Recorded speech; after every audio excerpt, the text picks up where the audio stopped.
Kyle loves Flora. Everyone knows that. At 20, he confessed his love to her on a TV show when they first met. At 23, he proposed to her, founded a company for her, and established a brand. Everyone thought he would love this woman for a lifetime. Except Flora. Only she knew that this man once held her in his arms while drunk, crying and calling out another woman's name. Hello, everyone, welcome to my channel. Subscribe us to read wonderful novels every day. Now the story begins. The plane is about to take off. Please turn off your mobile phones. On the plane, Flora was about to turn off her phone when a message popped up. Someone else has been invited to the concert. You don't need to come. Upon reading the message, Flora felt her pupils constrict, and a sudden sense of foreboding gripped her heart. She specifically took leave from the director and traveled halfway across the globe from the UK, just to fulfill her promise as Kyle's concert guest. But Kyle suddenly changed his mind. In the final minutes before takeoff, Flora slightly moved her fingers and sent a message. I'm already on the plane. Until takeoff, Kyle still hadn't replied. Flora turned off her phone and gazed at the rising scenery outside the window, yet her heart sank deeper. At 7 p.m., the concert began. Flora sat in her seat wearing a mask and hat, surrounded by excited fans discussing eagerly, reminding her of her first time at his concert, back then. It was Kyle who made a special trip to the TV station to pick her up right on time. The big screen was filled with fans waving glow sticks, like scattered sparks of firelight. As the stage slowly rose, there appeared Kyle, clad in a studded leather jacket, exuding an air of rebelliousness with his bass guitar slung across. The screams from the audience pierced the sky, and Flora was soon immersed in the performance on stage. Soon, it was halftime. Kyle's deep voice came through the speakers. Today is a special day. I've invited a special guest, someone who is, to me, the only guest in my heart. Hearing this, Flora turned pale. The only guest? What is she then? Flora looked at the stage in disbelief. Then a woman slowly rose from the stage. Kyle reached out his hand in welcome. The woman placed hers in it, and the two stood facing each other, sharing a knowing smile. Kyle said softly, "Today marks 10 years since Julia and I first met." Julia smiled gently. Her eyes filled with nostalgia. I thought we'd never have the chance to sing the same song together again. The prelude began to play. 10 years ago. I didn't know you. You didn't belong to me. Lovers in the end inevitably become just friends. Flora stood beneath the stage, listening to the song as if a bucket of cold water had been poured over her from head to toe. Only she knew that Julia was Kyle's first love. The two on stage were singing about their 10 years together. After the concert ended, Flora used facial recognition to enter the backstage. As soon as I stepped into the preparation room, I heard lively cheers coming from inside. Then, Kyle's emotional words followed. Julia, thank you so much for coming and keeping this 10-year promise. Julia choked up. I never thought you'd still remember this promise. Flora couldn't bear to listen any longer and pushed the door open. The people inside turned their heads at the sound, instantly falling silent. One person spoke up. Flora, why are you here? Flora looked at Kyle, ignoring his dark expression. She walked to his side, linked her arm with his, and asked with a smile, what's wrong? Not happy to see me? Julia turned pale, glanced at Kyle, her eyes welling up with tears. Thank you all for today. I'll take my leave now. With that, she left, and the others followed suit. The room was suddenly left with only Flora and Kyle. Their gazes met, and the air instantly grew tense. Kyle pulled his hand away, his tone irritated. Let's go home. Back home. The door closed. Kyle started accusing. What exactly do you mean by this? Sneaking off to the concert without a word, making everyone unhappy. Is that what makes you happy? Flora, her eyes dimmed. She took a flight lasting over 10 hours to see him. Kyle, yet he didn't utter a single word of concern. His mouth was full of nothing but accusations. Flora quietly watched Kyle and spoke wearily. I'm exhausted. I just flew 10 hours to get back. Are you really going to talk about this now? Kyle choked up, then frowned. Didn't I tell you not to come back? I was already on the plane at that time. As soon as these words were spoken, Kyle frowned in irritation, leaving only a curt remark, then get some rest. He then turned and headed to the home recording studio. Flora, after washing up, lay alone in bed, the empty room, missing the presence of one person. Why does it feel so lonely? Eyes closed. Flora was exhausted yet couldn't fall asleep. The next day, the agent Elsa picked up Flora to take her to the company. The low-key Alfred luxury van was on the move. Inside the vehicle, Elsa spoke eagerly. The overseas production just needs to reshoot a few scenes before wrapping up. But the legend of Liang Yu is the top priority. This series has substantial investment and potential to compete for awards, so we must give it our best. Flora felt equally excited in her heart. For the martial arts sequences in this drama, she had been practicing 2 extra hours daily after work, leaving her body covered in bruises that still hadn't faded. Arriving at the company building, Flora had just stepped out of the car. A group of reporters swarmed around her. Flora was taken aback when she heard someone shout, "Flora, your lead role in The Tale of Liangyu was suddenly recast. How do you feel about it now?" Flora frowned slightly and said, "What are you talking about? Didn't you know? The production team just announced that the role of Qin Liangyu has been recast with Julia." Hearing this, Flora felt as if struck by lightning. Perhaps her expression was too terrible. The sound of camera shutters kept ringing out. Elsa saw this and waved a hand to block the cameras. No more photos, with the other hand pulling Flora toward the company. It wasn't until they entered the company that the head lowered. Flora finally picked up her phone. The page was displaying trending topics. 10 minutes ago, the production team announced replacing the lead actress with Julia. She prepared for this role for 2 years, and now they're replacing her just like that. Flora clenched her fists and headed straight to the meeting room, only to bump into Kyle and the director as they were coming out. It seemed the deal was already done. Flora forced down her anger, but couldn't suppress the coldness creeping into her smile as she confronted Kyle. "What do you mean by this? Why replace me?" Seeing this situation, the director quickly took his leave and departed. Kyle furrowed his brows, his eyes cold. "You caused a scene at the concert yesterday, and now you're making trouble at the company today.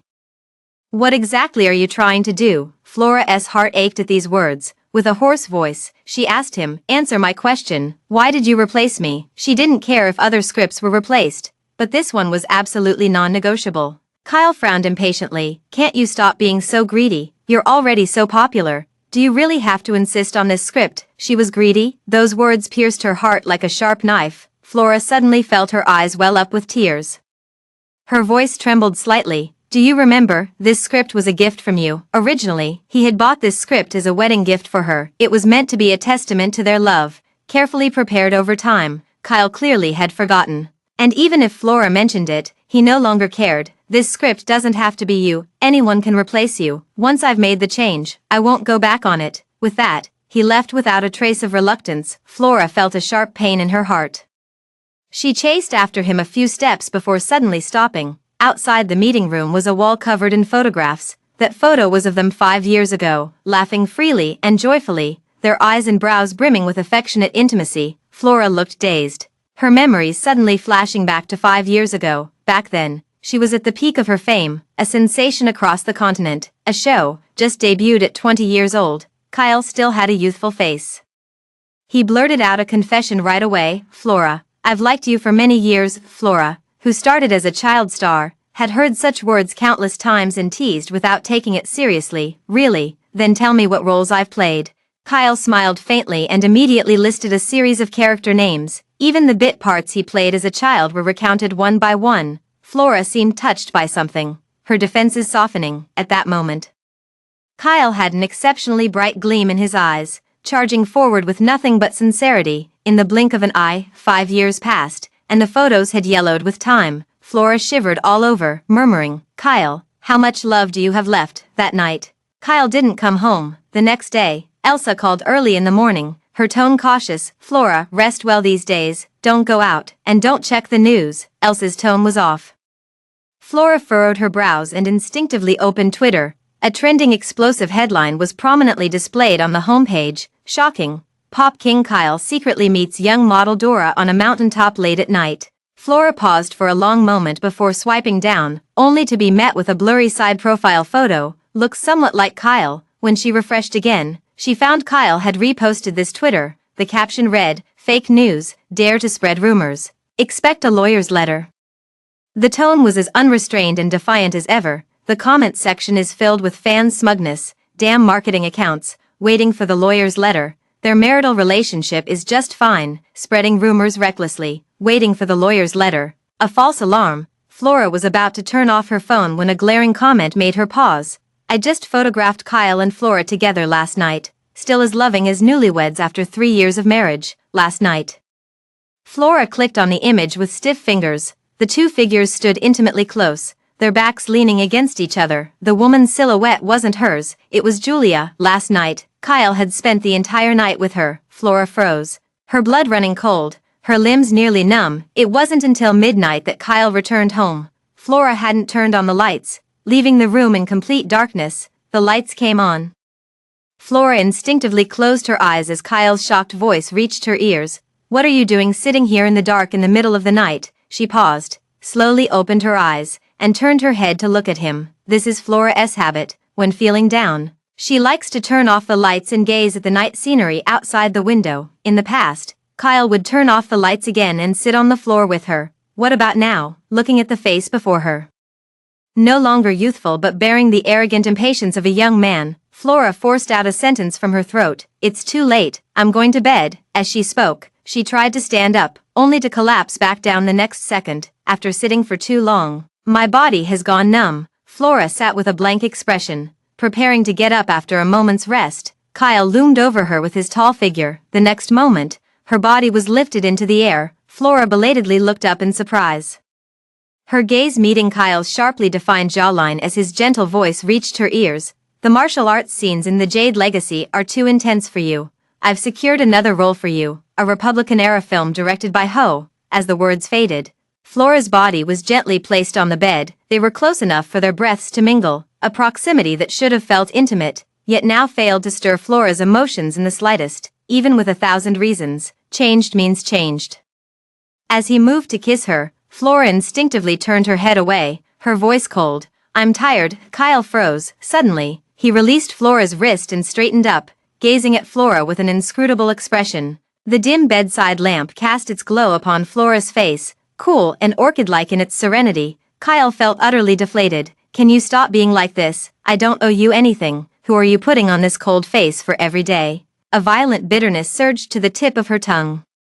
Flora froze where she stood. It took her a long moment to regain her composure. She clenched the sheets beneath her tightly, her voice icy. "Yes, I'm not naturally inclined to smile. Julia smiles more beautifully than I do." At these words, Kyle seemed struck to the core, shaking off Flora's hand. "Do you have to be so unreasonable? Why drag her into this for no reason?" With that, Kyle rolled out of bed, making as if to leave. Flora stared at the tall figures retreating back and asked in a trembling voice, "Can you honestly say you don't have any feelings for her?" Kyle responded with the violent slam of a door. In an instant, Flora's eyes welled up with tears. That night, she slept restlessly, plagued by one nightmare after another. The next day, Flora woke up with a splitting headache, pain. It felt like her entire body was in agony, her throat so hoarse she could barely make a sound. As she tried to sit up, her vision darkened momentarily. Flora fumbled for her phone and instinctively called Kyle. On the other side, Kyle was having dinner with Julia. The two sat facing each other in a pleasant atmosphere when Kyle suddenly spoke up. "Someone took a photo of us and posted it online. You should clarify it later." That photo in the comments section was still dug up as being Julia and not Flora. Julia fell silent for a moment before speaking again, her voice full of bitterness. "I can't clear my name." Kyle stopped what he was doing and looked up at her. He saw Julia's clear black and white eyes glistening with tears. "I have a guilty conscience." Kyle paused his hand. At that moment, Kyle's phone rang. Kyle glanced down and saw it was Flora calling, instinctively hitting the reject button. Beep beep beep. Flora turned off her phone, the dark screen reflecting her dazed face.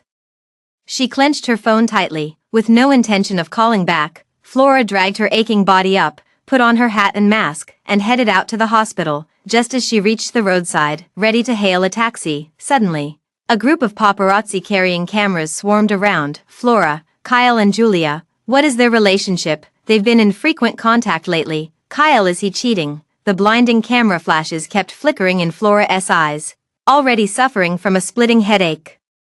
She felt even worse. She pulled down her hat to avoid the microphones practically poking at her. Private time, no interviews. Seeing they couldn't dig up any news and Flora was alone, the paparazzi actually surrounded her right on the street. "Speak up. Why aren't you answering the question? Your silence means you're guilty, doesn't it?" Several grown men had Flora cornered, the thin air making it hard for her to breathe. Everywhere she looked, there were nothing but ugly faces. Flora, her vision darkened in waves. She staggered a couple of steps before collapsing forward, completely losing consciousness. 2 hours later, luxury brand store. Julia was changing clothes in the fitting room. Kyle idly took out his phone. The moment he opened it, a glaring headline froze him in place. Flora collapses on the street, left unhelped in utter misery. He sprang to his feet, disregarding Julia, and bolted out the door. Hospital. Kyle quickly walked toward the hospital room, only to be blocked by his agent Elsa at the door. Elsa smiled, but her tone was icy. Mr. Lou is such a busy man, too busy to even answer his own wife's calls. Kyle recalled the missed call, his heart in turmoil, his expression darkening. Are you meddling in our private affairs? Elsa felt indignant on behalf of Flora and let out a cold laugh. Then let's talk business, Mr. Lou. We signed a contract for The Tale of Good Jade. Don't forget to pay the penalty fee. Hearing this, Kyle frowned and looked down at her condescendingly. Disdaining to speak with her, he pushed the door open and walked in directly. As soon as he entered, Flora slowly opened her eyes. Their gazes met, and the air seemed to freeze in that moment. Kyle paused for a moment before stepping forward. He reached out to touch Flora's forehead and asked softly, has the fever gone down? The setting sun poured through the glass, casting everything in a rosy hue. The light shimmered on Kyle's handsome features, as ethereal as a dream. Between reality and illusion, Flora found herself unable to see clearly for a moment. She gazed at Kyle, remaining silent for a long time. Kyle withdrew his hand, looking somewhat worried. Still a bit feverish, Flora suddenly snapped back to reality. Her voice, hoarse from a fever nearing 40 degrees, whispered, much better. Kyle sat down smoothly, gazing at Flora's bloodless lips with an inexplicable guilt in his heart. I was busy in a meeting, that's why my phone was on silent. Flora stared at him quietly without responding. She no longer had the strength to ponder the truth of these words. Flora turned her head to look out the window, just as the sun was setting in the dusk. Much like their love, seemingly about to sink into the mountain ridges, suddenly, her parched lips parted slightly. If one day you no longer love me, don't let someone else tell me. Her hoarse voice carried an unspeakable sorrow and bitterness. Kyle felt a surge of panic and tightly grasped Flora's hand. Don't talk nonsense, you're delirious from the fever. We promised to stay together forever. Flora smiled faintly, her face pale. Yes. She turned and gave Kyle a deep look, as if trying to see into his heart. The weariness in her gaze made Kyle's heart clench. He said gently, sleep, I'll stay with you. It's been a long time since I've seen Kyle like this. Flora sank into a deep sleep. After what felt like an eternity, the stinging pain on the back of her hand roused Flora. She turned her gaze and saw the foretube filled with blood. But Kyle was nowhere to be seen, staring at the empty hospital room. Flora felt as if a piece of her heart was missing, hollow and aching, the pain so constant it was almost numbing. She pressed the call button by the bed. Bed 10 calling, bed 10 calling. Amidst the calls, Flora fumbled to turn on her phone. A glaring trending topic was prominently displayed. Every word of that trending topic pierced her heart like a knife. King of Pop Kyle cheats on Queen of Songs Julia. Midnight rendezvous so romantic. Flora, her fingers trembled as she clicked open the photo. The image of two people tightly embracing in a hotel shattered her defenses completely. Unable to bear looking any longer, her fingers quivered as she tried to exit, but the next moment, the homepage immediately refreshed with Kyle's forwarded clarification. At Kyle, I did not cheat. Flora felt a little better after reading this sentence. Refreshed instinctively, Kyle immediately posted another Twitter. Julia and I are just friends now. But once upon a time, we were indeed each other's entire world. She was my first love, the only one. Flora, her aching heart instantly froze into ice. Each other's entire world. These words pierced deeply into Flora's body like icy blades. Flora felt so cold and in pain all over her body, she couldn't help but want to hug herself for some warmth. But it was all in vain. Flora, can you hear me? The nurse's urgent calls awakened Flora, her scattered pupils gradually focusing. Flora looked up in a daze. Only then did she realize she had pulled out the 4-needle. Blood splattered all over herself and the pristine white sheets. The nurse finished tidying up and quickly left. The ward was once again left with only Flora alone.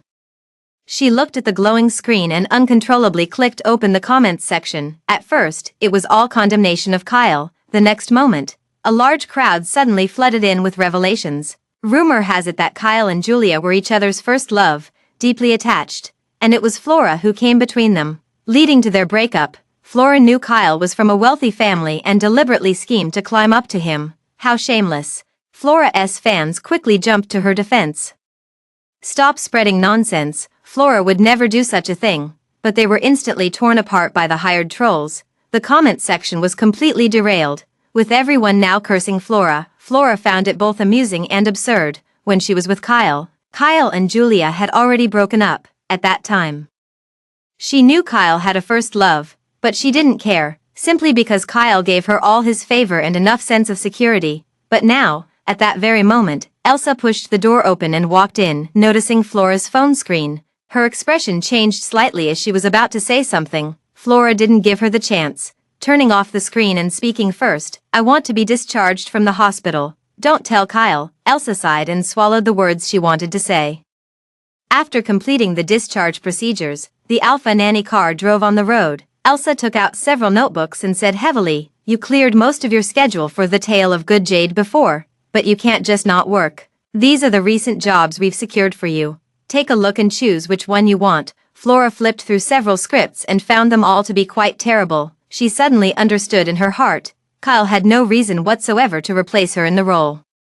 The entertainment industry is all about favoring the rising stars and abandoning the falling ones. Investors were terrified that their marriage troubles would backfire, and now she probably wouldn't get any good resources. Flora fixed her gaze on a variety show. "Let's choose this one." The reason for choosing it was simple. It was the only program that could start work in 3 days. She tried to numb herself with work to avoid overthinking. 3 days later, live recording of a variety show. Flora paused for a moment upon entering and seeing Kyle and Julia there. She remembered that the originally scheduled guests weren't them. Flora adjusted her expression and stepped onto the stage. Kyle leaned in, his tone somewhat accusatory. "These past few days, you haven't been home or answered calls. What's your deal?" Flora didn't respond, glanced at Julia and retorted, "And what's your deal bringing Julia here today?" Kyle paused, his tone softening. "I brought her here to clarify things." Flora gave him a surprised look. Just then, the host announced the start, interrupting their conversation. After some opening pleasantries, the host explained the game rules. "This is the of course game. The person being questioned must answer of course. Otherwise they'll be judged as losing." Flora and Julia were paired in one team. Kyle was in another. Julia was the first to take the stage, flashing a radiant smile as she said, "I choose Kyle."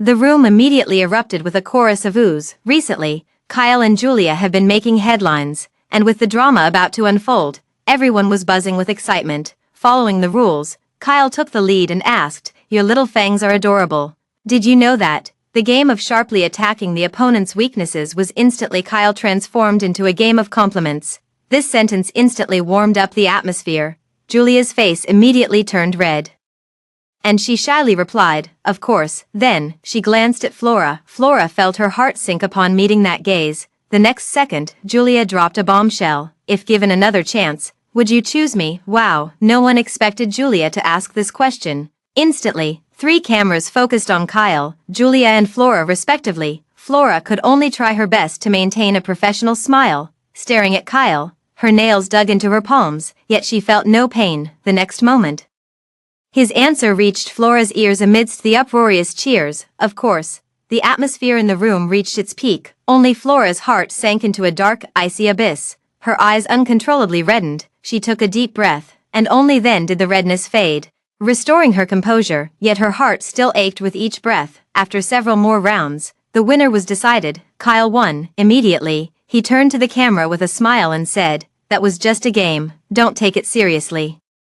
My wife is right here, and I'll be kneeling on the washboard when I get home." Meanwhile, Julia gracefully exited the stage, deliberately standing next to Flora, in a voice only audible to 2 people. Whisper, "I personally think those who are unloved are pitiful. Don't you agree?" Flora remained expressionless, yet her nails dug deeper into her palm. The host smiled and said, "Next, let's invite Lucy." Before the words could even finish, Flora took a step forward and spoke calmly. "I'll take this round of the game." The entire recording studio fell silent for a moment. Everyone turned their surprised gazes toward Flora. Kyle also frowned as he looked at her. Flora stood motionless, without waiting for the host to speak. She walked up to Kyle and asked, "Kyle, do you think a marriage with cracks shouldn't continue?" Kyle's eyes flashed with anger as he gritted his teeth and replied, "Of course not." Heart aching, Flora spoke again. "If we hadn't gotten married, would you not marry me now?" The venue immediately erupted in murmurs. Kyle no longer wanted to continue recording. Frowning as he considered stopping the show, Flora denied him this opportunity. She looked directly at him and asked the third question. Some say those who are unloved are pitiful and should end things early. Do you think the same? Kyle met Flora's slightly reddened eyes, feeling irritation before a deeper surge of anger rose within him. He sneered, of course. The dust has settled. Flora's face turned as pale as paper in an instant, her heart completely shattered by these words. A bitter smile curled at the corners of her lips. I admit defeat. Recording ended. Flora and Kyle remained silent all the way home. As soon as the door closed, Kyle unleashed the anger he had been suppressing the entire way. Are you out of your mind? Why would you act up while we were recording? It was just a game, wasn't it? Flora's tone was flat, but a slight tremble could be heard upon closer listening. Kyle didn't notice, his chest heaving violently. Have I spoiled you too much? Just because I didn't let you play that role, you have to stir up all this trouble? Flora had tears welling up in her eyes as she couldn't help but confront him. Who's stirring up trouble, you or me? The trending hashtag about you and Julia is still up there. Kyle paused, speaking irritably. She's just my ordinary first love. Can't you stop targeting Julia all the time? Your constant suspicion is really annoying. With that, he turned and walked back toward the recording studio. How annoying. Those 3 words struck Flora like a heavy blow, sending waves of excruciating pain throughout her entire body. She nearly lost her balance. Watching Kyle's retreating figure, Flora gave a desolate smile. Every time Julia was mentioned, as if it burned his tongue, Kyle would always evade the question. The sky gradually darkened.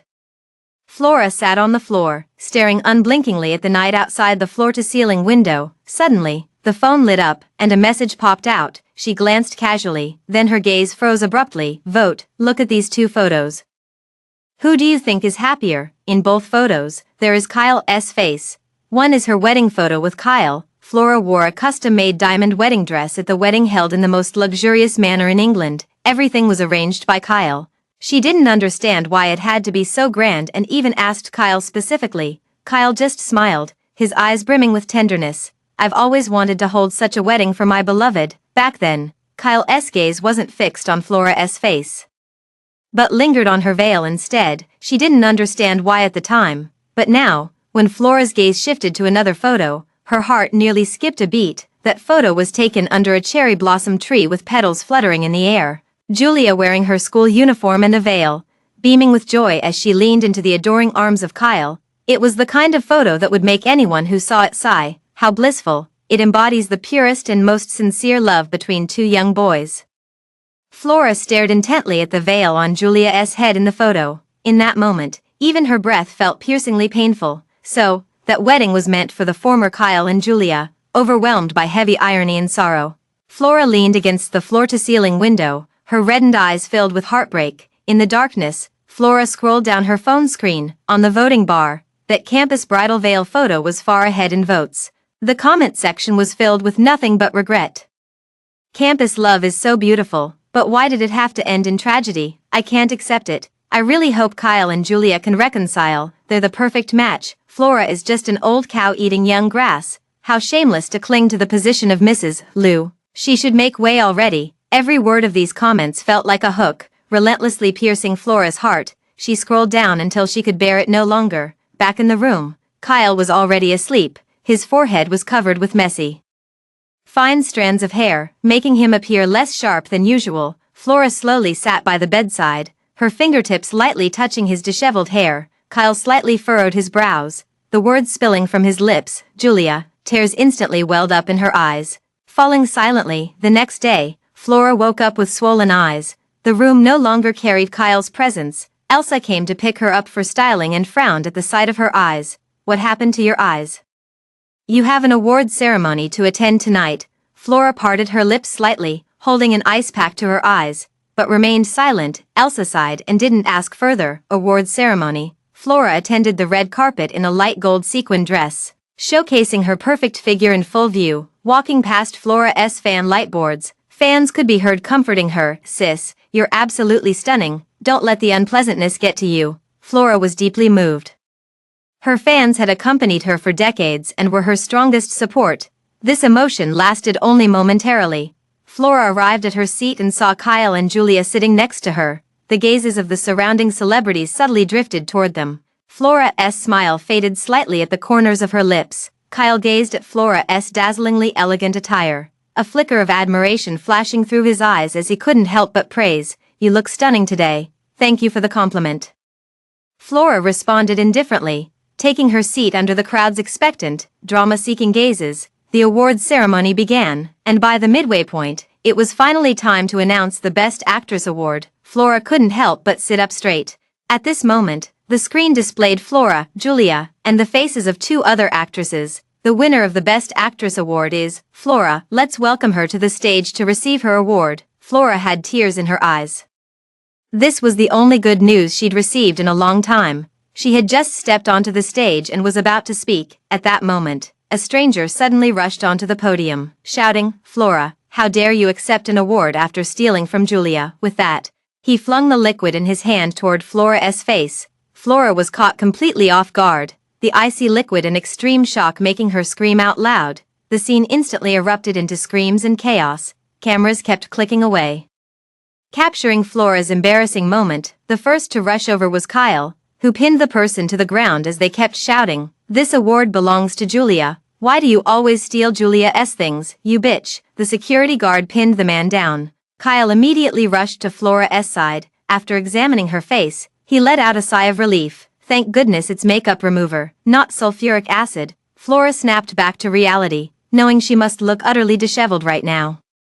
She gazed distantly at the crowd of onlookers below, then glanced at Kyle, feeling an overwhelming wave of sorrow.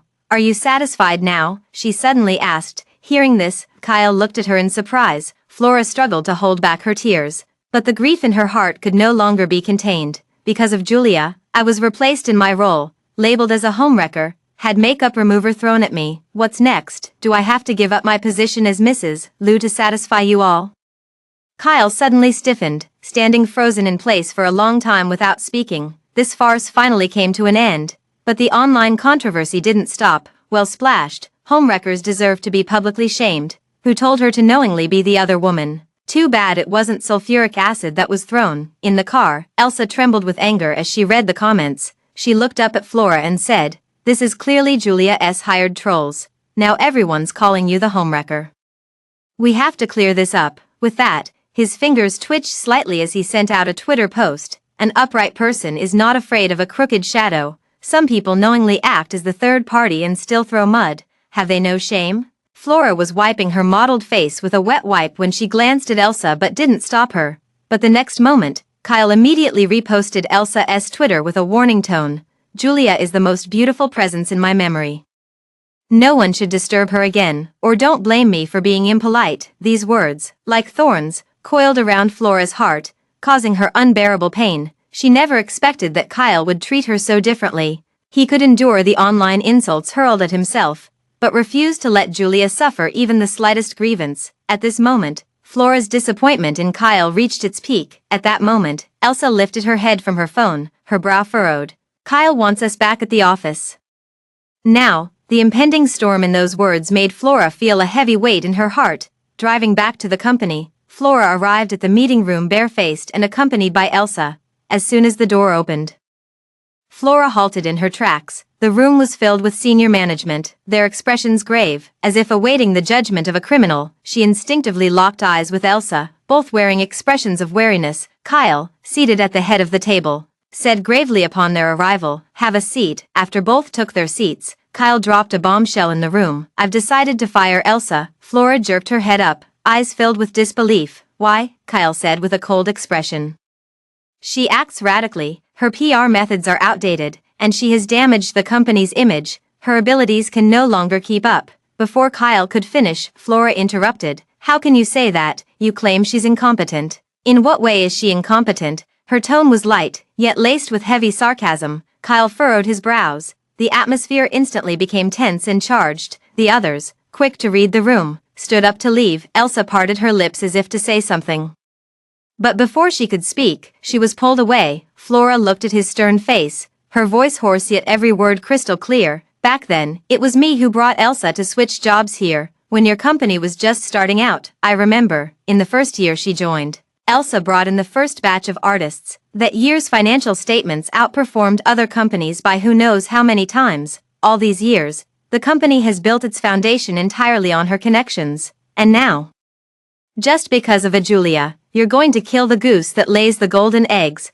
Mentioning Julia, Kyle's expression changed, his gaze at her filled with displeasure. Flora, you're just an artist at the company. Following arrangements is what an employee should do. You have no right to question my decisions. Flora felt a spasm of pain in her chest, and for a moment, she thought she had forgotten to breathe. Kyle's promise echoed in her ears. Flora, I've convinced my brother.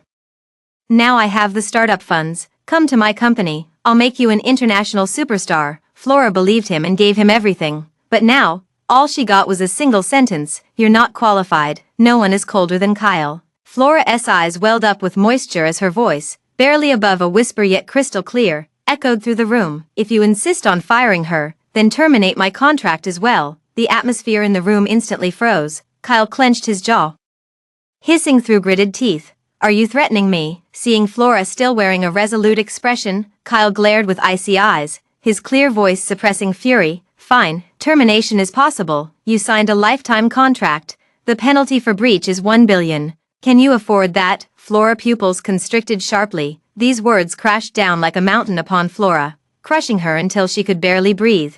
When she signed the lifetime contract, she never imagined that Kyle would use this contract, which she entrusted with all her trust, to control her. She raised her head, carefully studying the man before her. His features had become sharper, his aura carrying the cold authority of a leader.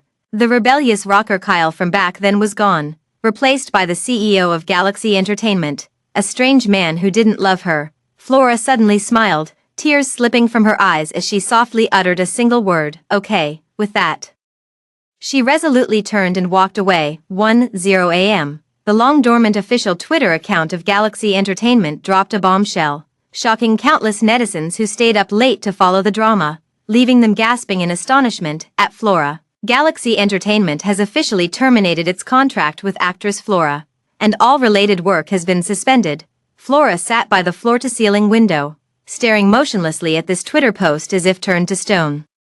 Her phone was flooded with messages from countless people. What's going on with you two? Are you getting a divorce? Oh, I told you long ago Kyle was unreliable. See, he cheated. Poor judgment. Huh, only eager for drama and gossip.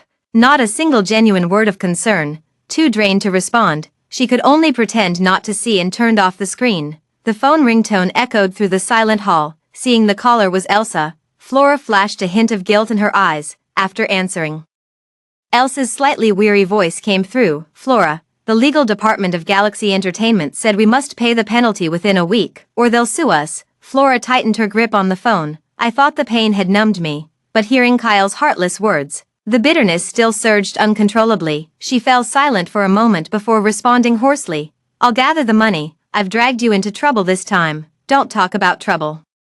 What storms haven't we weathered together? Elsa comforted her instead, her voice tinged with guilt. In the end, it's my fault. I shouldn't have posted that Twitter. After all, you were once husband and wife. He couldn't be that heartless, could he? Flora was stunned. Don't you know how? She gazed out the window, a faint trace of mockery curling at the corner of her lips, her voice tinged with bitterness and helplessness. You're not wrong, and neither am I. Don't feel guilty. As for him. Flora paused, unable to continue. Elsa also felt upset and cursed Kyle on the other end of the phone. I understand. I'll go find a lawyer to handle this. These words made Flora feel a lump in her throat. After decades, only Elsa had steadfastly stood by her side. Elsa, thank you. There was a brief pause on the other end, followed by a relieved laugh. Cheer up, you're Flora. The call ended. Flora stared at her phone for a long time, feeling a slight warmth in her heart.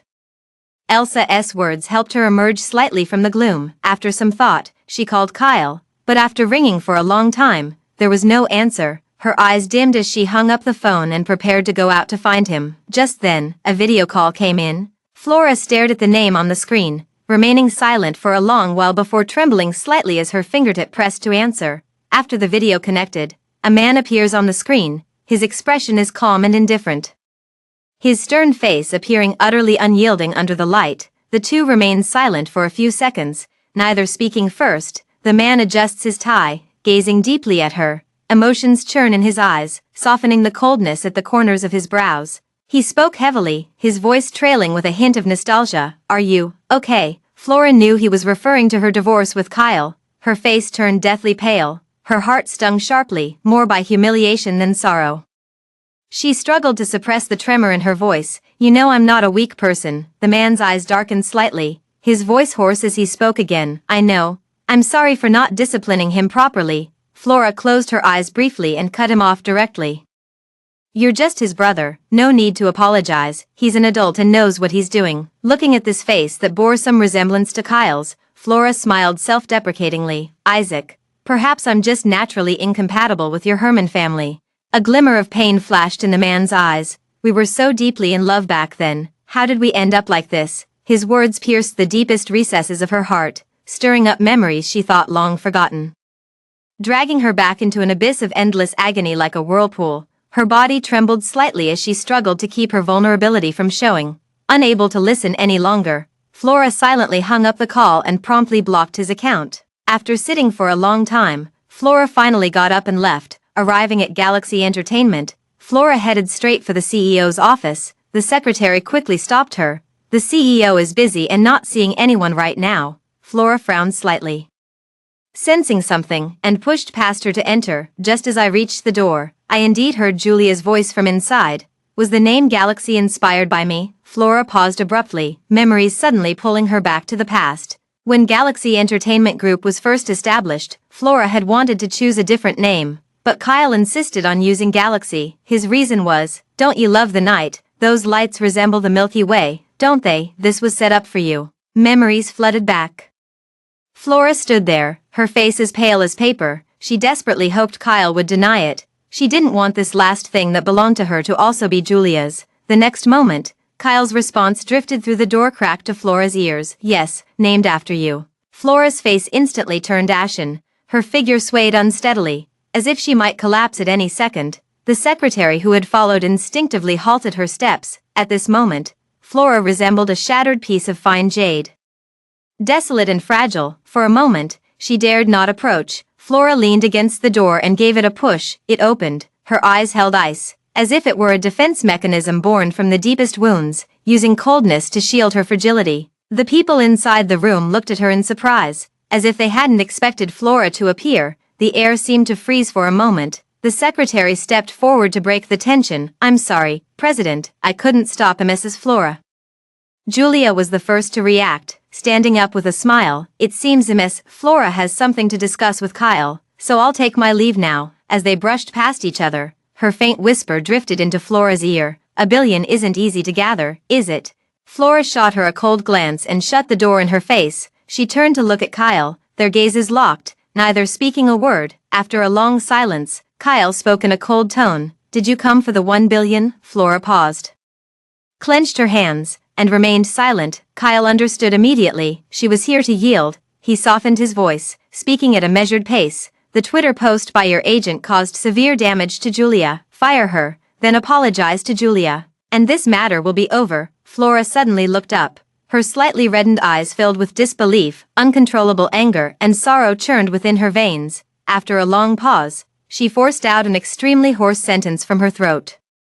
"How do you expect me to apologize to Julia? What did I do wrong that I should apologize to her?" Kyle frowned and was about to answer. Flora didn't give him a chance and pressed on. "If I don't let this go, are you really going to demand those 1 billion from me?" Kyle suddenly turned cold. He grew somewhat irritated. "So you're determined to keep making a scene? Do you think I'll eventually compromise if you push hard enough?" Kyle wore a mocking expression, his icy words spilling relentlessly from his lips. "I can give my things to whoever I want. Who do you think you are? Who is she?" "She is his wife, his beloved, the one to whom he once promised forever." But now, Kyle is mocking who she is. Flora felt a sharp pain in her heart. Her lips kept moving, but not a sound escaped. Each rapid breath was accompanied by an indescribable agony in her chest. The pain made her unsteady on her feet. Flora weakly leaned against the chair, her eyes brimming with tears, as she asked word by word, "Kyle, point to your heart and tell me, do you regret marrying me?" Kyle pressed his lips tightly together. At this moment,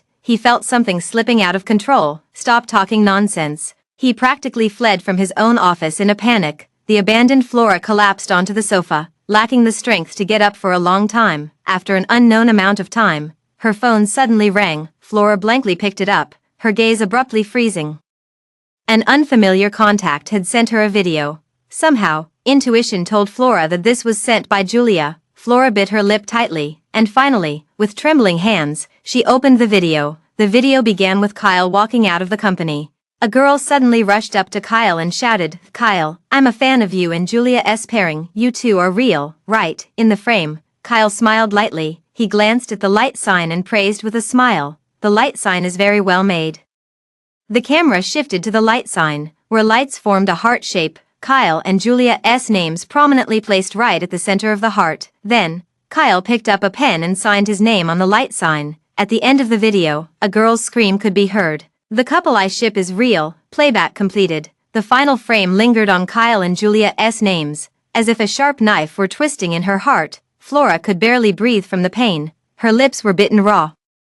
The taste of blood filling her mouth, tears streamed down Flora's cheeks as she whispered with a smile, "So this is what you wanted." This video was the straw that broke the camel's back. Her heart collapsed along with the straw, shattering into pieces as it hit the ground.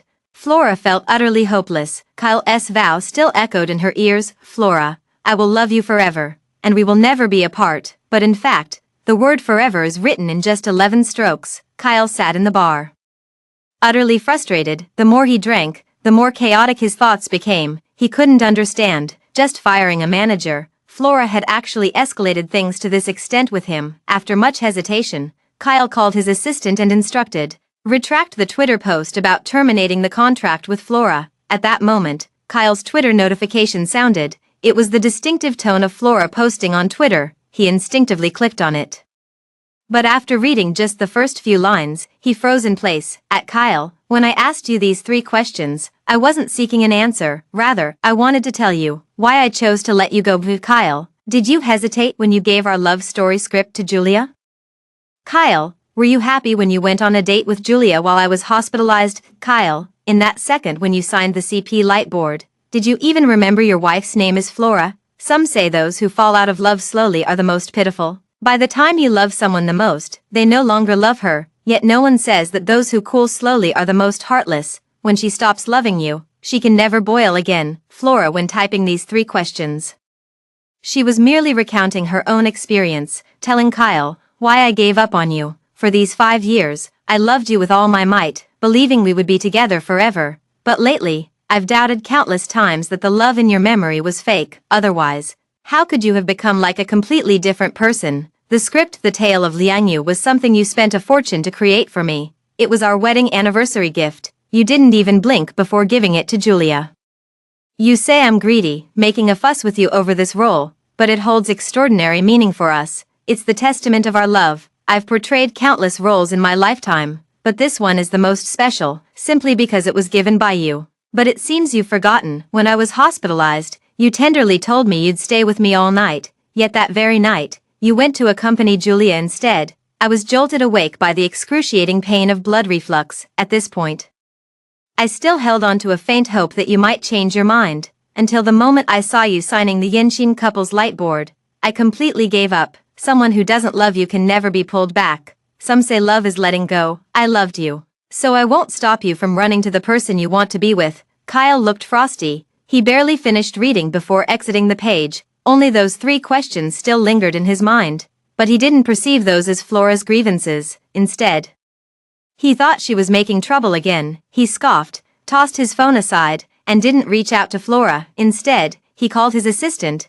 No need to retract that trending topic. Fuming inside, he thought she would come around and soften up once she cooled down. The internet has already erupted in a huge uproar. "I, Flora, am so unlucky. We're legally married, yet the trolls are twisting it into me being the other woman. Flora, we support you. Divorce that scumbag as soon as possible." Are they really getting divorced? "Flora, can you bear to give up this golden bachelor?" TSK, "Flora, this old witch, if you want a divorce then get divorced. Why drag our Julia into it? Can't keep your man and now blaming others." At Kyle, at Julia, did you two have an affair during the marriage? For 3 consecutive days, the 3 individuals at the center of public opinion made no response. Kyle is busy working on a new album and has no time to deal with this.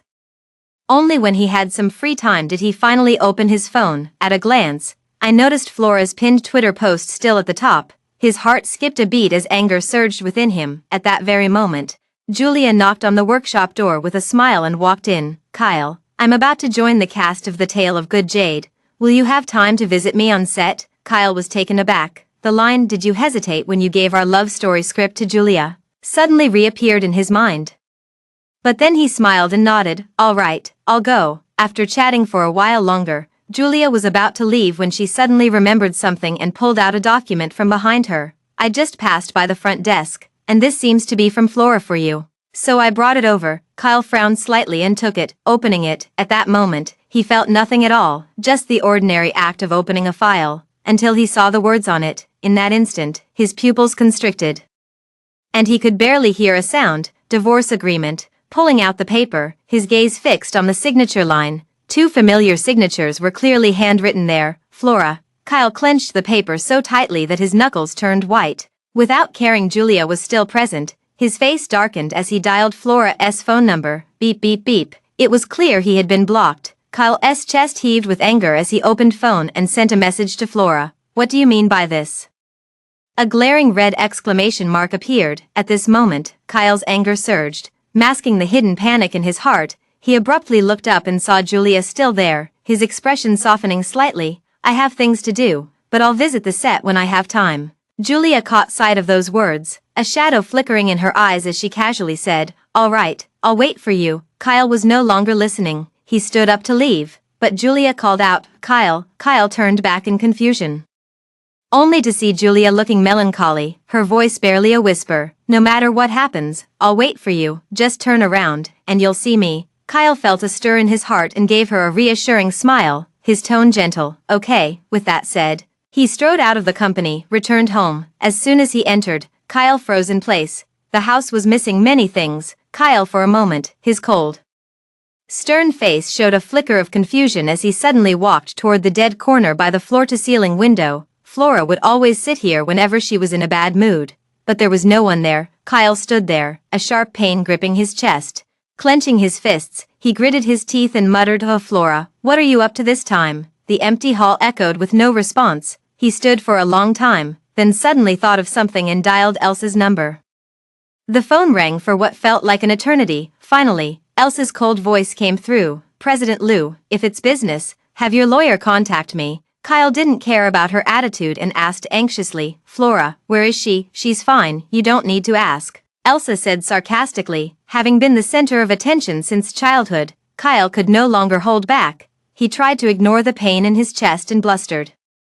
Tell her she still owes me $1 billion and wants to divorce me to take half my assets to pay off her debt. No way, Elsa sneered. Well, this is an eye-opener. Flora, who was once so dazzling, has not only had her reputation ruined because of you but also has to pour all the money she's earned over the years into this mess. Flora has never done anything to wrong you. It's you, cheating during the marriage and letting your mistress slander her, who's been heartless at every turn. Treating her like this will bring you retribution. If you have even a shred of conscience left, sign the papers, otherwise, we'll see you in court. Every word struck like a dagger to the heart. Kyle clutched his phone tightly, the pain intensifying with each breath. After a long silence, his tightly pressed lips finally parted. At 10 tomorrow. Have Flora come talk to me. 10 o'clock the next day, Galaxy Entertainment Conference Room. Kyle and Flora sat facing each other, flanked by their respective managers and lawyers. Kyle's dark eyes remained fixed unblinkingly on Flora, who wore sunglasses. Without uttering a word, she's lost so much weight, her lips so pale. Has she not fully recovered from her illness? Silent for a long time, Flora was the first to speak. If there are no issues, then sign. Hearing Flora's resolute words, Kyle felt a pang in his chest. He straightened up and replied coldly, I don't agree to the divorce. The words fell. The room fell into complete silence. After a long silence, Flora finally spoke. Why, after we divorce, you can marry Julia. Isn't that what you want? Her voice was weary and filled with confusion. Flora was genuinely puzzled. Across from her, Kyle looked grim upon hearing these words, almost forcing the words through his teeth. I refuse, no matter what. Flora blinked her swollen eyes behind the sunglasses, feeling a surge of irritation in her heart. During this time, her tears had dried up, and all the pain and sorrow had eventually turned into exhaustion. She just wanted to end this marriage as soon as possible. But things never went as planned. Flora suddenly didn't want to stay any longer. She straightened up and said to Elsa beside her, Let's go, there's nothing more to discuss. With that, She didn't even glance at Kyle as she rose to leave. Suddenly, Kyle's cold, hard words came from behind Flora. "If you walk out that door today, there will be no chance for us ever again." With her back to Kyle, Flora paused, feeling utterly absurd inside. Does he still think he's just fooling around? Can't he see his own heart, riddled with countless wounds? Flora felt a heavy weight in her chest. After 5 years of love, they had originally planned to part amicably, but Kyle insisted on burning bridges. So she couldn't be blamed for what came next. Flora closed her eyes briefly and said in an extremely soft tone, "Since you refuse to agree to the divorce, we'll see each other in court." With that, she walked out of the company steadily. Only after getting into the car did Flora cover her chest, trying to suppress the rising bitterness. The following Elsa asked with concern, "Are you okay?" She lowered her eyes and shook her head, but her slightly trembling eyelashes betrayed her inner turmoil. The car started. Flora gazed at the receding tree shadows outside the window and said quietly, "Elsa, how can a person's heart change so quickly?" Elsa let out a sigh and gently patted Flora's shoulder, saying earnestly, "This time, don't look back anymore." Flora smiled faintly, her eyes filled with endless sorrow. "You know, once I've made up my mind, I won't turn back." Soon, the court summons for Flora's divorce lawsuit arrived. Flames seemed to blaze in his eyes as he once again reduced the newly renovated office to utter chaos. Julia heard the commotion and came to the doorway. Surveying the wreckage, a shadow flickered through her eyes. Step by step, she approached Kyle at the center, attempting to console him. "Kyle, what's wrong?" Standing amidst the wreckage, Kyle suddenly spoke, his voice hoarse. "Stay back, I need to be alone." Julia froze in place. She looked up and saw Kyle's face darken with fury. Upon closer inspection, she could even detect the pain and confusion hidden deep in his eyes. Julia stood dazed for a moment before silently retreating. Late night, in a dimly lit bar, Hardy had been asleep but was dragged out of bed by Kyle in the middle of the night to drink at the bar. Propping his chin on his hand, he watched as Kyle, eyes bloodshot, gulped down high-proof liquor one sip after another. He then glanced at the Kyle had been clutching tightly. A court summons. He couldn't help but sigh. "Why must you do this?" Kyle paused, the hand holding the wine glass. He took another gulp and coldly spat out a sentence. "I came to drink with you, not to talk about anything else." Hardy straightened up. The previously careless expression turned serious. "Kyle, your wife is truly heartbroken. If you keep this up, you'll really lose her." Kyle's pupils contracted. He set down his glass and stood frozen in place for a long time. Returning home and turning on the lights, Kyle, reeking of alcohol, instinctively called out, "Flora." There was no response. Kyle's cheeks, slightly flushed from drunkenness, turned pale for a moment, staggering as he walked. He sat down by Flora's favorite floor-to-ceiling window, quietly gazing at the night outside. Flora has already left this home. Realizing this, his heart felt as if a piece had been hollowed out, leaving an empty void. After sitting for a long time, he called his assistant.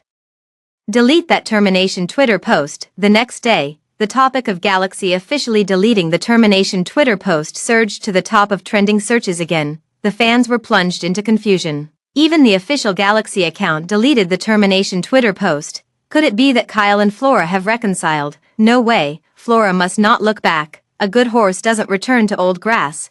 Belated affection is cheaper than grass. Scumbag. Get lost. Elsa saw it and raised an eyebrow.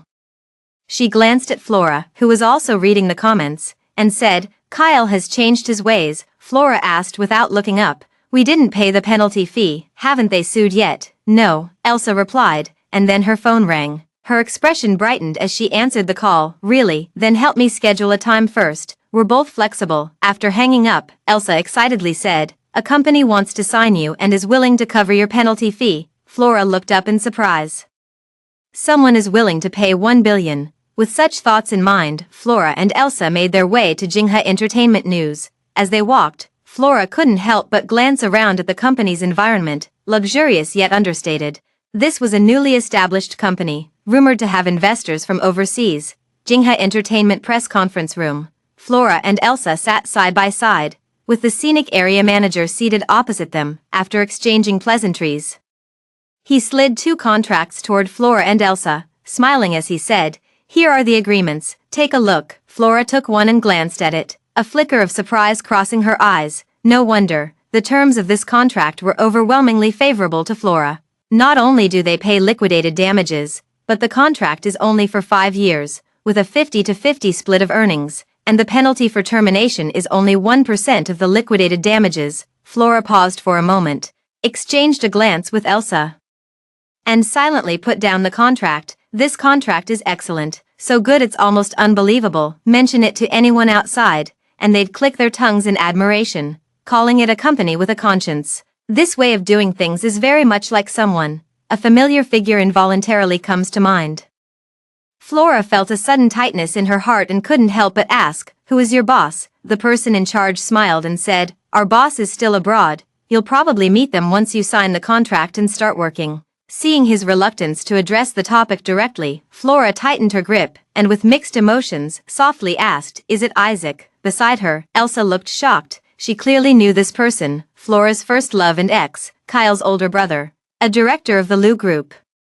Isaac, the person in charge, froze for a moment, then smiled and said, "Yes." Having received the answer, Flora felt an indescribable emotion, as if a bitter gall was constantly churning inside her. She forcefully suppressed the turmoil in her heart and spoke with a hint of bitterness. "I'm sorry, I truly appreciate your company's recognition, but it's not a good fit." Having given a polite refusal, Flora stood up and walked out.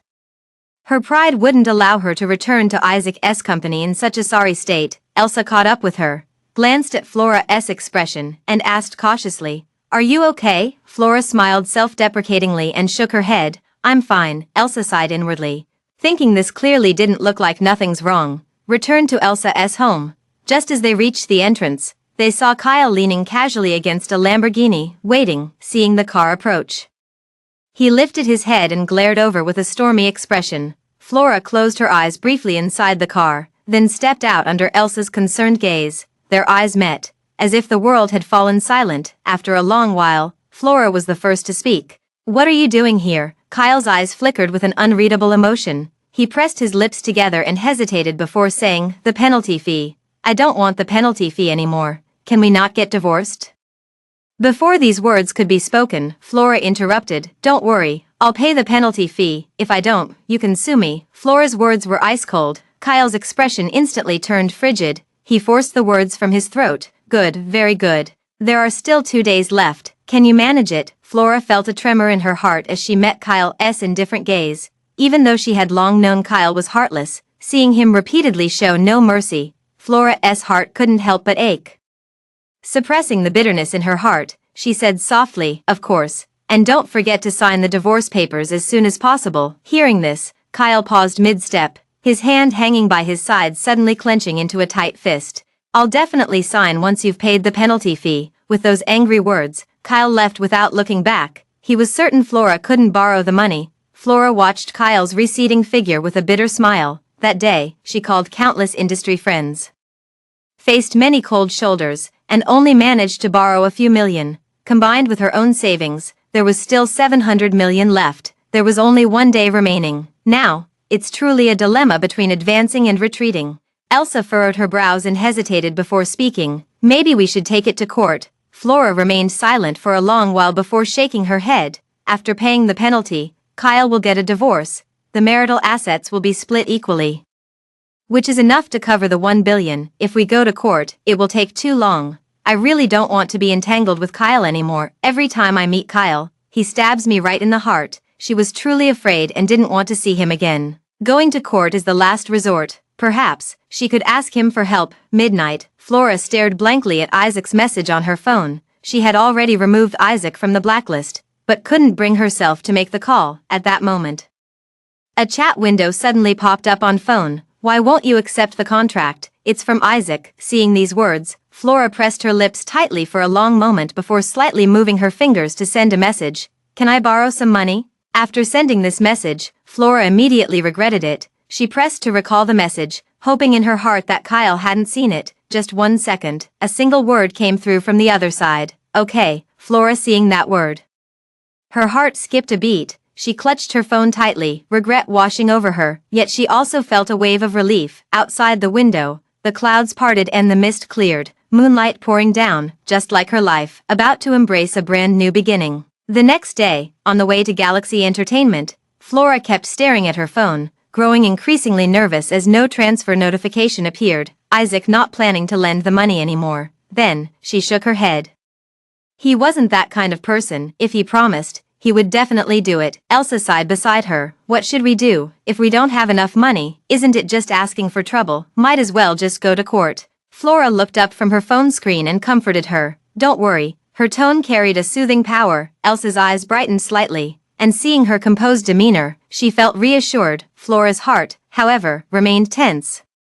Her gaze kept drifting intermittently toward the phone screen. By the time they arrived at Galaxy Entertainment, the money still hadn't been transferred. Though her expression remained unchanged, inwardly she began to feel a growing sense of urgency. Conference room. Flora and Elsa had just arrived at the door when they saw Kyle waiting for a long time, with Julia sitting nearby. Flora paused mid-step, glanced at Julia, then at Kyle. Meanwhile, Kyle sat at the head of the table, his expression dark, not even sparing them a glance as they entered. Flora felt a complex mix of emotions, which ultimately turned into deep disappointment. At this moment, she became even more determined to go through with the divorce. After both had taken their seats, Kyle finally lifted his noble head and squinted as he asked, "The person is here. Where's the money?" Flora flinched slightly. She glanced subtly at her phone. Still no transfer.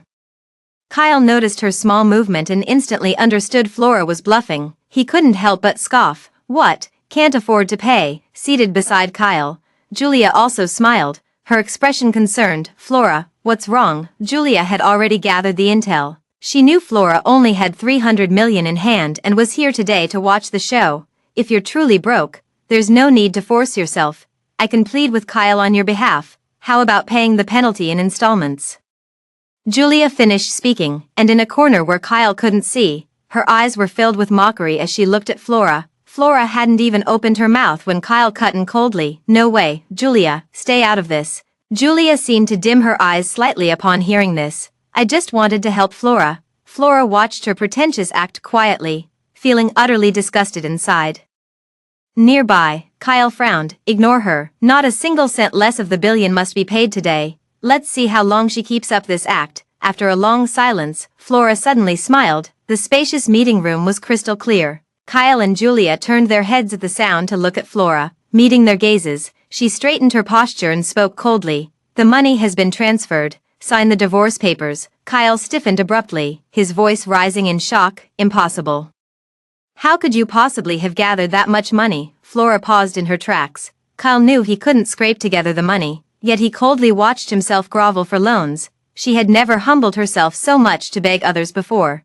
Yet Kyle kept pushing her step by step into a dead end. At this moment, Flora looked at his features and could no longer feel the heart-wrenching pain, replaced instead by deep disgust. Kyle's actions made Flora completely wake up. For a moment, she even doubted whether she had truly loved such a man. If I can't figure it out, I won't think about it anymore. Flora took out the divorce agreement and slid it across the table toward Kyle. Sign it. Flora's tone had never been so resolute before.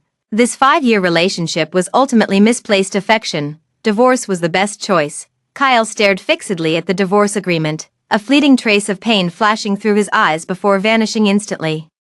Flora almost thought she had misread it. He seemed unable to believe it and called the finance department. Did the company just receive a deposit of 1 billion, presumably receiving an affirmative response? After hanging up the phone, Kyle looked extremely grim. He stared at the divorce papers, motionless. Flora lost patience and handed him the pen. We're all busy here. Please hurry up. Kyle remained inactive, which greatly agitated Julia standing beside him.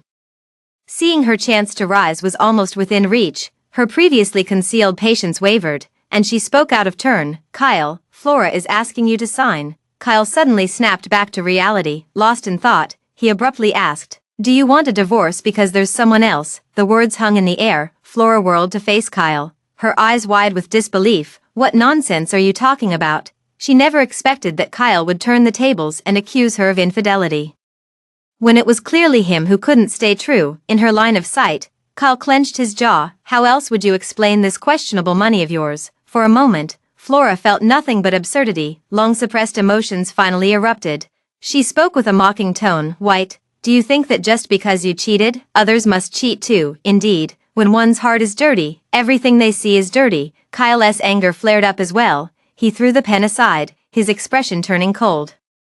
I don't agree to this divorce agreement. If you've cheated, I'd still have to give you half the assets. What a terrible deal. Hearing this, Flora's face instantly turned pale. Kyle's tone was resolute. Clearly convinced that she must have cheated, Flora sat upright, struggling to contain the trembling of her body in anger, her voice quivering. Kyle, don't push me too far. I've searched my conscience and never done anything to wrong you. On the contrary, it's you. Your scandals are all over the place. Even a blind person could see your feelings for Julia. Clearly, it's you who's been unfaithful, yet you turn around and accuse me. Truly eye-opening. As she spoke, her eyes reddened with barely contained anger. Kyle pressed his lips together so tightly they nearly formed a straight line. The profound disappointment in the woman's eyes left him with a lump in his throat. After a long silence, so long that Julia could no longer bear it, Kyle finally spoke. I disagree, and that's final. Flora clenched her fists, on the verge of throwing caution to the wind and punching him. She barely restrained herself and was about to retort when the conference room door suddenly swung open. Flora instinctively turned her head to see a man in a sharply tailored custom suit stride in. His aloof demeanor and every movement exuded the natural authority of someone in power. This man was none other than, all the way from abroad, Isaac. Flora could hardly believe her eyes, staring blankly as he walked toward Kyle, his gaze as cold as ice. Had enough fun. How familiar those words sounded. Isn't this exactly what Kyle often says to himself? Flora suddenly snapped back to reality and saw Kyle abruptly stand up, his face lighting up with joy. Brother, when did you return to the country? He didn't care at all about Isaac's tone. At this moment, he shed his businessman demeanor, revealing the admiration of a younger brother for his elder brother. They hadn't seen each other for many years. Flora's heart also rippled with a faint stir. Ever since Flora and Kyle got together, Isaac had been developing his career overseas. Not even returning during holidays, Flora knew he was avoiding her. She glanced at him silently, unable to suppress a sigh in her heart. Isaac remained as ever, as if time had left no mark on him. Yet the coldness emanating from his brow made him increasingly unapproachable. Isaac cast a glance at the divorce papers on the table, his eyes inscrutable. Then he turned to Kyle, his tone grave. Resolve these matters as soon as possible. The old man is very displeased with your recent situation. With that, he turned and left. Kyle froze momentarily upon hearing this. He stood for a long time, staring silently at the divorce papers. Kyle always obeyed his brother's words. The only time he defied him was when he married Flora. This time, Isaac had spoken, so he probably wouldn't cause any more trouble. Flora stared intently, afraid he might change his mind again, and added fuel to the fire. Why haven't you signed it yet? Having second thoughts, Kyle glared at her angrily upon hearing this, then picked up the pen and signed his name in the next moment. Flora let out a sigh of relief. Julia also sighed in relief. Only Kyle remained, staring blankly at the paper. Lost in thought, that same day, the two went to the Civil Affairs office. Some fans recognized them and immediately gathered around, asking, "Are you really getting divorced, Kyle? Did you cheat?" Kyle frowned, casting a cold glance at the approaching crowd, his already troubled mood growing increasingly agitated. Soon, the crowd was dispersed by security. The two successfully divorced. As soon as they stepped out of the Civil Affairs Bureau, they were surrounded by a group of reporters again.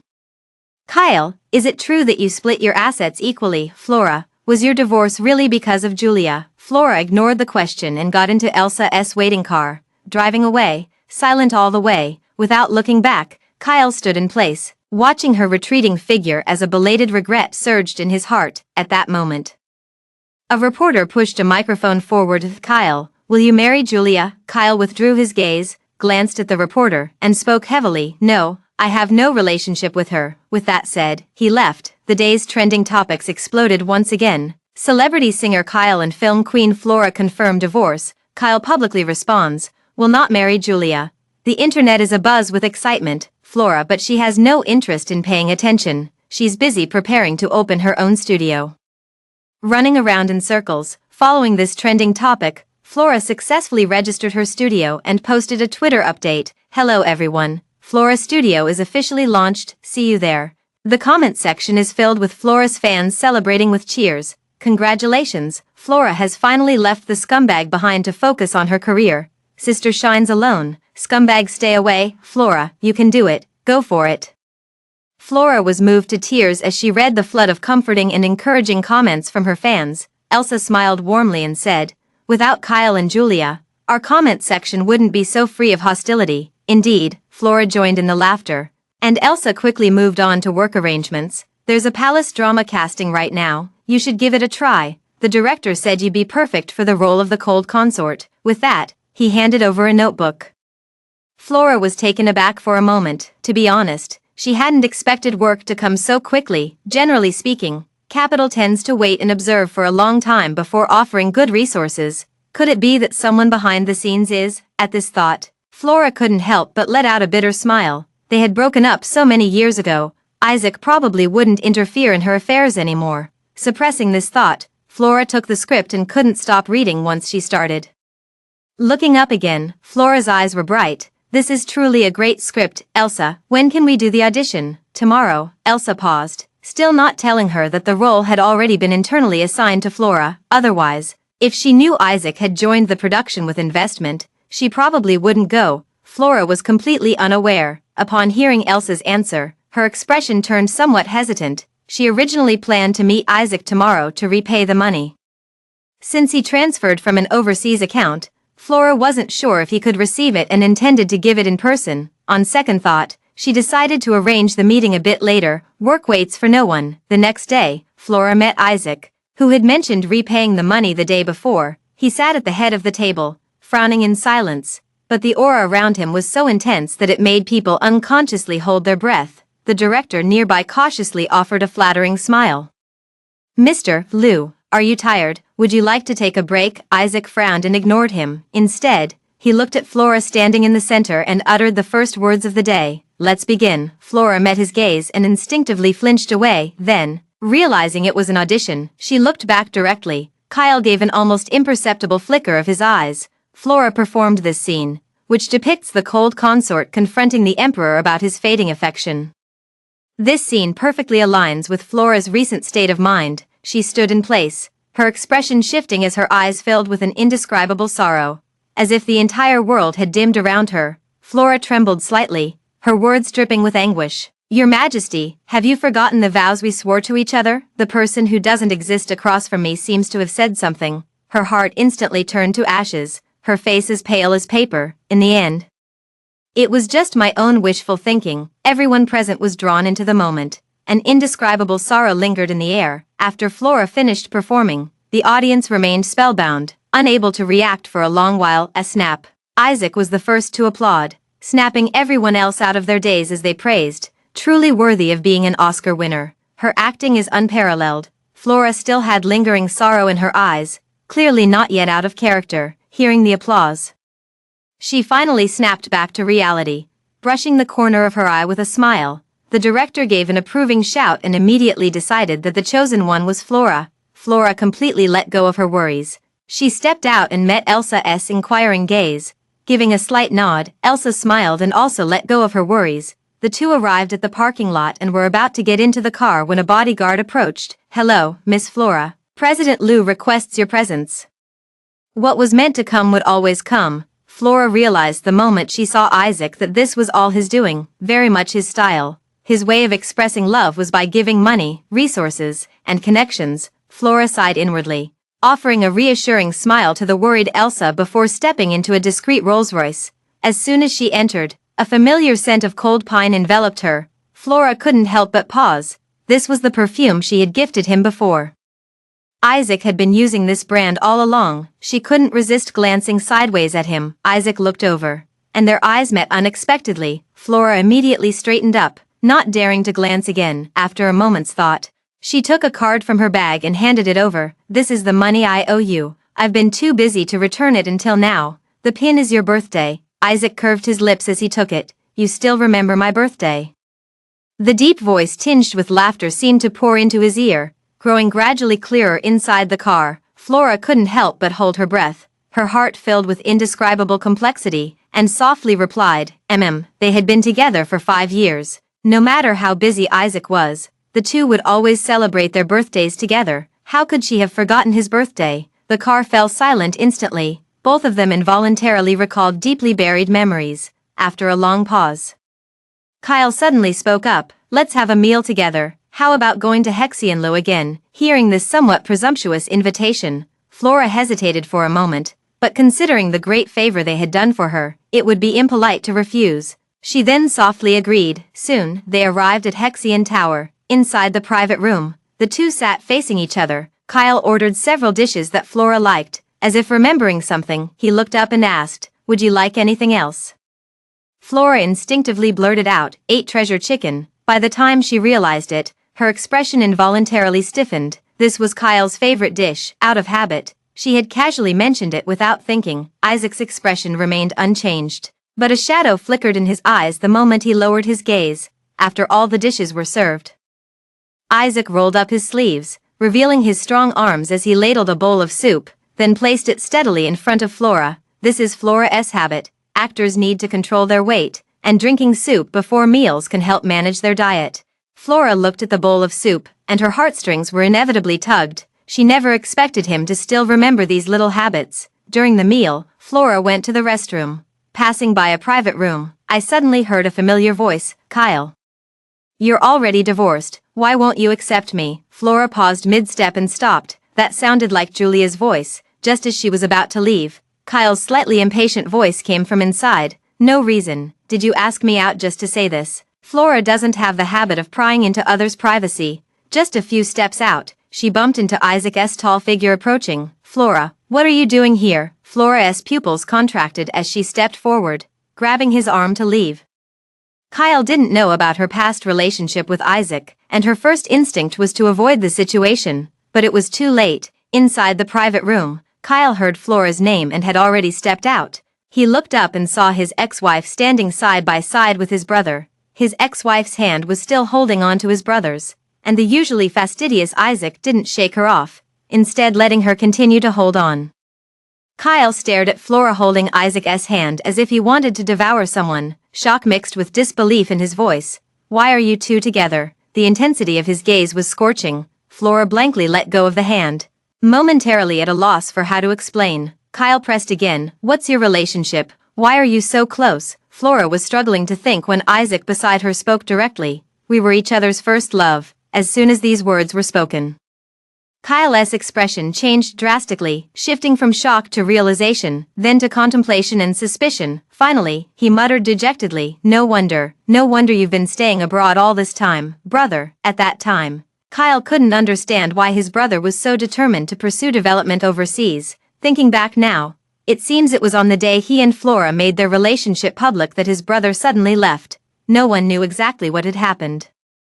Upon suddenly hearing this news, Kyle was hit with an overwhelming impact. He took a long time to recover, while Julia, who had followed him, was only briefly surprised before falling silent. Flora stood there, looking somewhat awkward, and turned to Isaac beside her to announce her departure. "I'm leaving now, the bill is settled." With that, Flora left without looking back. Several days passed like this. Life was peaceful, and occasionally cooking out of leisure became Flora's good way to pass the time. Everything else was left to Elsa. That day, as she returned from grocery shopping, she saw Kyle standing firmly at the doorway. Flora halted in her tracks. Kyle turned at the sound, their gazes meeting, both recognizing the complexity in each other's eyes. After a long pause, he finally spoke in a hoarse voice. "When did you get together with my brother?" Flora frowned, not understanding his meaning.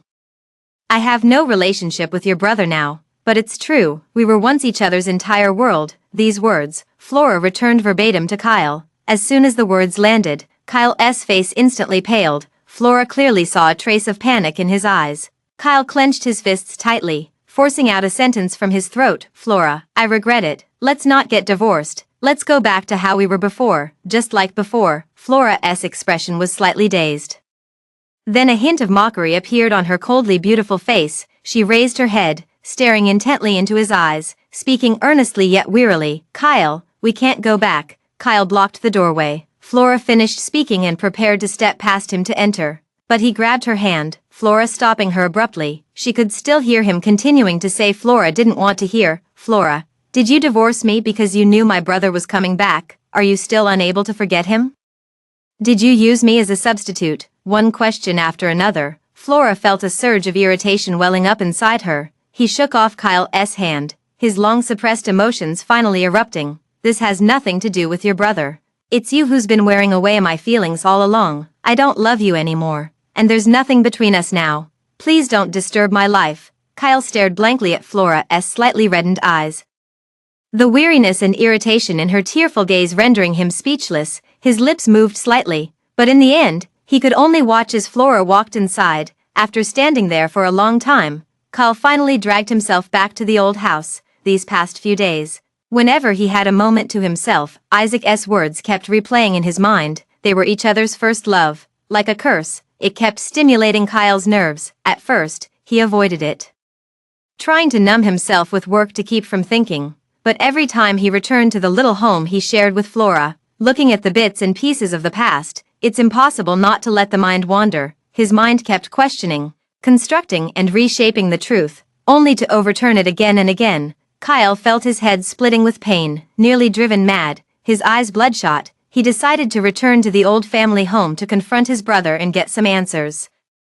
Kyle drove to the old mansion. He was completely consumed by rage. As soon as he entered, Kyle headed straight for the study. Isaac usually handled official business here. Pushing open the door, he saw Isaac frowning as he looked up, his deep eyes carrying an oppressive silence that made one hold their breath. "What's wrong?" Kyle's rising anger abruptly extinguished. He pressed his lips together, his voice full of remorse. "Bro, why didn't you tell me you and Flora were each other's first love?" Isaac gazed at him with scrutinizing eyes, the depths of his dark pupils unreadable. Kyle bore the weight of that gaze, his inner regret growing even stronger. Since childhood, he had both feared and respected his elder brother, never daring to act out of line. But this time, he was truly heartbroken. On one side was his brother, on the other was Flora. Both were people he loved, and to suddenly learn they had been together, Kyle felt a sense of betrayal from someone closest to him. At this thought, he raised his eyes again, staring straight at Isaac, stubbornly demanding an answer. Isaac let out an almost imperceptible sigh before explaining, "I told Flora not to say anything." Kyle's eyes reddened as he asked hoarsely, "Why?" As soon as the words fell, Isaac's eyes suddenly darkened, as if he had remembered something, his expression dimming slightly. This was Kyle's first time seeing such an expression. In his eyes, his brother had always been indestructible, as if he could neither feel pain nor exhaustion. The room suddenly fell silent. After a long while, Isaac condensed all the words in his heart into one sentence. "I hope you all will be well. At first, I tried to stop you, but met with your fierce resistance." Kyle looked stunned. Memories suddenly flashed back to 5 years ago. Some small details became vividly clear before my eyes.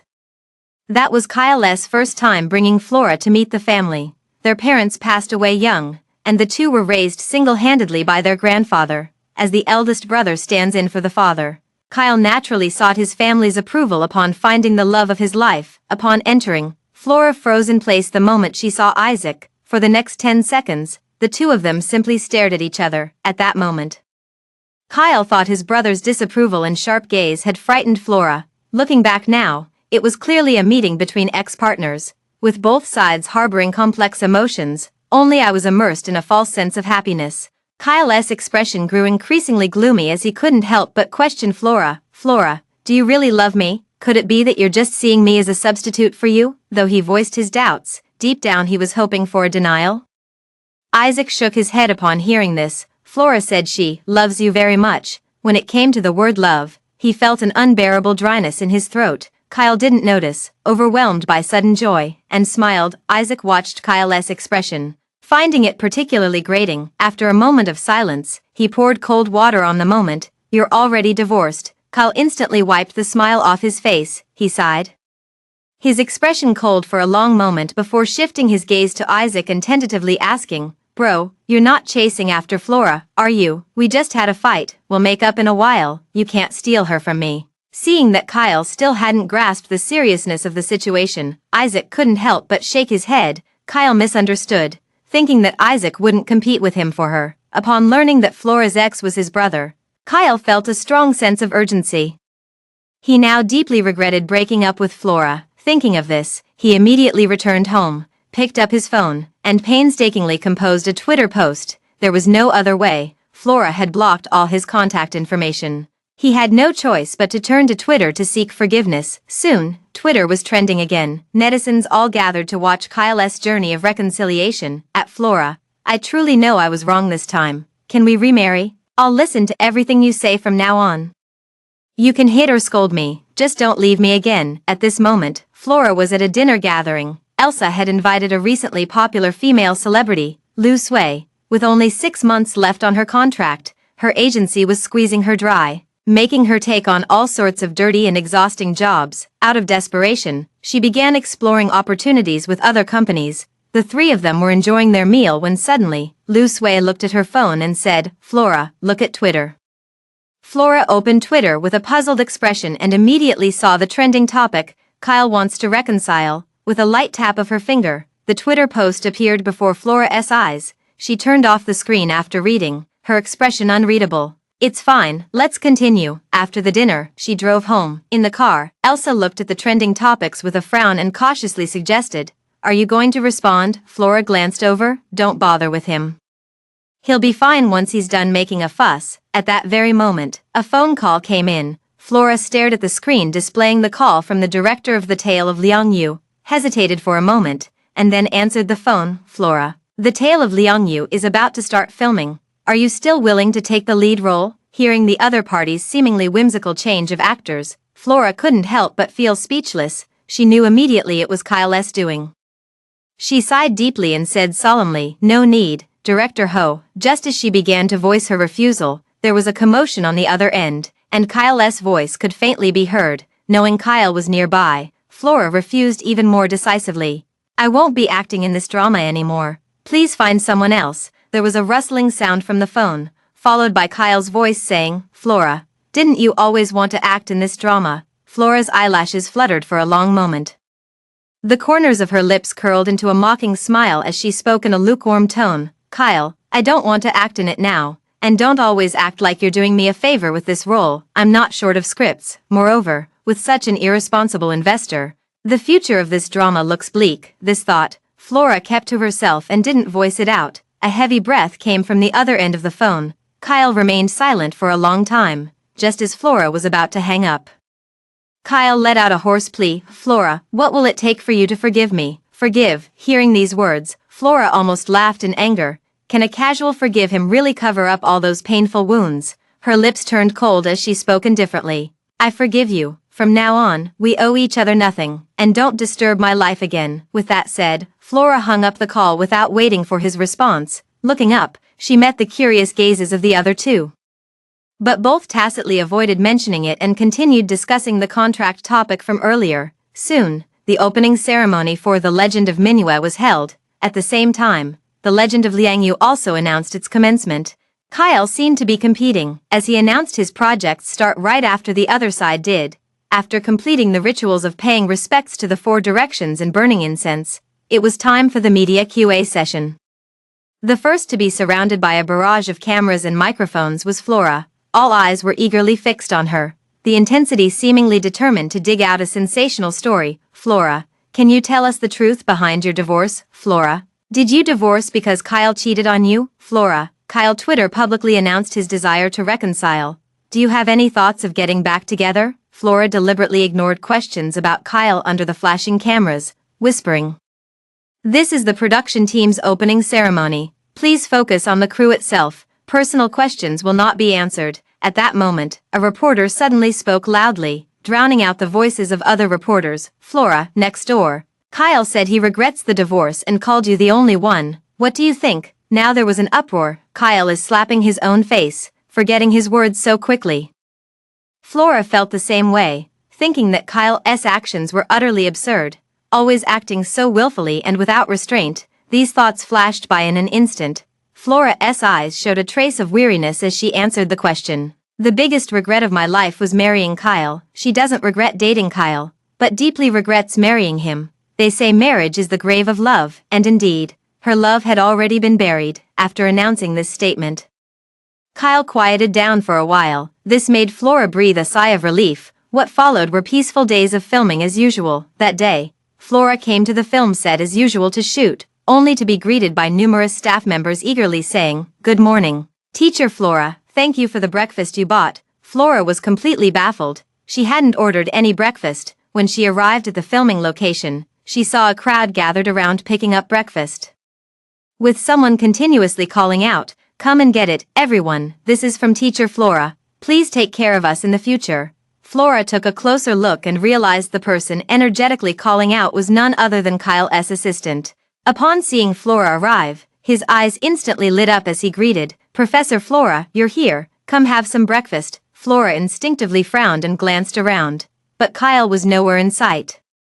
She let out a sigh of relief and stepped forward to ask, "Kyle sent you?" The assistant forced a smile. "Yes, he was afraid you'd get angry, so he didn't come." Flora pressed her lips together. She didn't want to make things difficult for the assistant, but she really couldn't let it go unmentioned. Kyle always thought he had her figured out. She had already made it clear their relationship was over, but it was as if he couldn't hear it at this thought. Flora felt a heavy weight pressing on her chest. She was utterly fed up with Kyle's incessant harassment. Flora's expression instantly turned cold. "Tell him to stop wasting his efforts." The assistant's expression immediately became awkward. Flora softened her expression. "It's not directed at you. From now on, tell him not to send anything. It only adds to my troubles." The assistant nodded. When the assistant returned to the neighboring film set and was greeted by Kyle, he began to stammer. "Well, teacher," Flora said. He couldn't form a complete sentence for the longest time. Seeing Kyle's expression darken, the assistant's face also turned despairing. At that moment, Kyle's phone rang. He looked down and saw it was Flora who sent the message. "Stop pretending to be sentimental, you're really annoying me." In an instant, Kyle's expression turned extremely unpleasant. He gripped his phone so tightly that veins bulged on his hand. His fingers moved slightly as he sent a message, only to be met with a red exclamation mark again. The assistant nearby sensed something was wrong and quickly slipped away. Julia watched him leave in a hurry and muttered under her breath, "Why run so fast? You almost bumped into me." As she looked up, she saw Kyle staring intently at his phone, seemingly engrossed in something. Julia frowned and called out to him, "Kyle." Kyle remained motionless, as if he hadn't heard anything. She stepped forward and accidentally glimpsed his phone screen.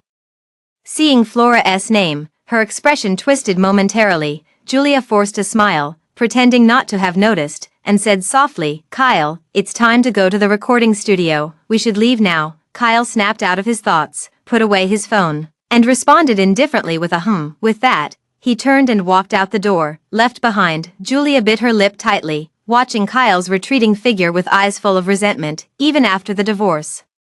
Flora still haunts him like a ghost. What a bitch, thinking of Kyle's current assets worth hundreds of millions. A greedy glint flashed in her eyes. Flora just getting a divorce could earn her so much money, it made her eyes burn with envy. Her eyes darted around as she came up with a brilliant plan, a plan that could kill 3 birds with 1 stone. 3 months later, Flora wrapped up filming. Her role in this drama was a heart-wrenching presence in the early and middle stages, so her scenes were completed quickly. After attending the wrap party, Elsa picked up Flora and left. In the car, Elsa started arranging work again. "Tomorrow, a newcomer will attend a charity gala, so rest well today." Flora leaned back in her seat with her eyes closed, her voice weary. "Elsa, at least let me rest for a while." Elsa smirked. "Who was it that said they wanted to become capital too? You're the hottest in the whole company. How can you not mentor the newcomers?" Helpless, with a whole group of people to support, Flora had no choice but to pull herself together to provide for the family. Charity gala. The banquet hall was exquisitely decorated, with meticulously designed tables, chairs, ornaments, and tableware, every detail exuding luxury and refinement. It's unclear whether it was the brand's deliberate arrangement or Kyle's instruction. Her seat happened to be right beside Kyle. Kyle pretended not to notice and greeted her as if by coincidence. "Flora." What a coincidence, Flora sighed inwardly, offering no response as she calmly took her seat with an unchanged expression. With a casual glance, she didn't see Julia anywhere. Looking back, she finally spotted her sitting 2 rows behind. The auction officially began. The auctioneer started warming up the crowd. "This is our first piece of jewelry, the glimmer necklace. Starting bid at 1 million. Let the auction begin." Flora showed little interest. As soon as the camera turned her way, she immediately put on a polite smile. Beside her, Kyle suddenly spoke up. "Do you like this?" Her smile vanished instantly. Flora replied coldly, "No, thanks." But when a string of white jade phoenix dance bracelets appeared, Flora's eyes lit up.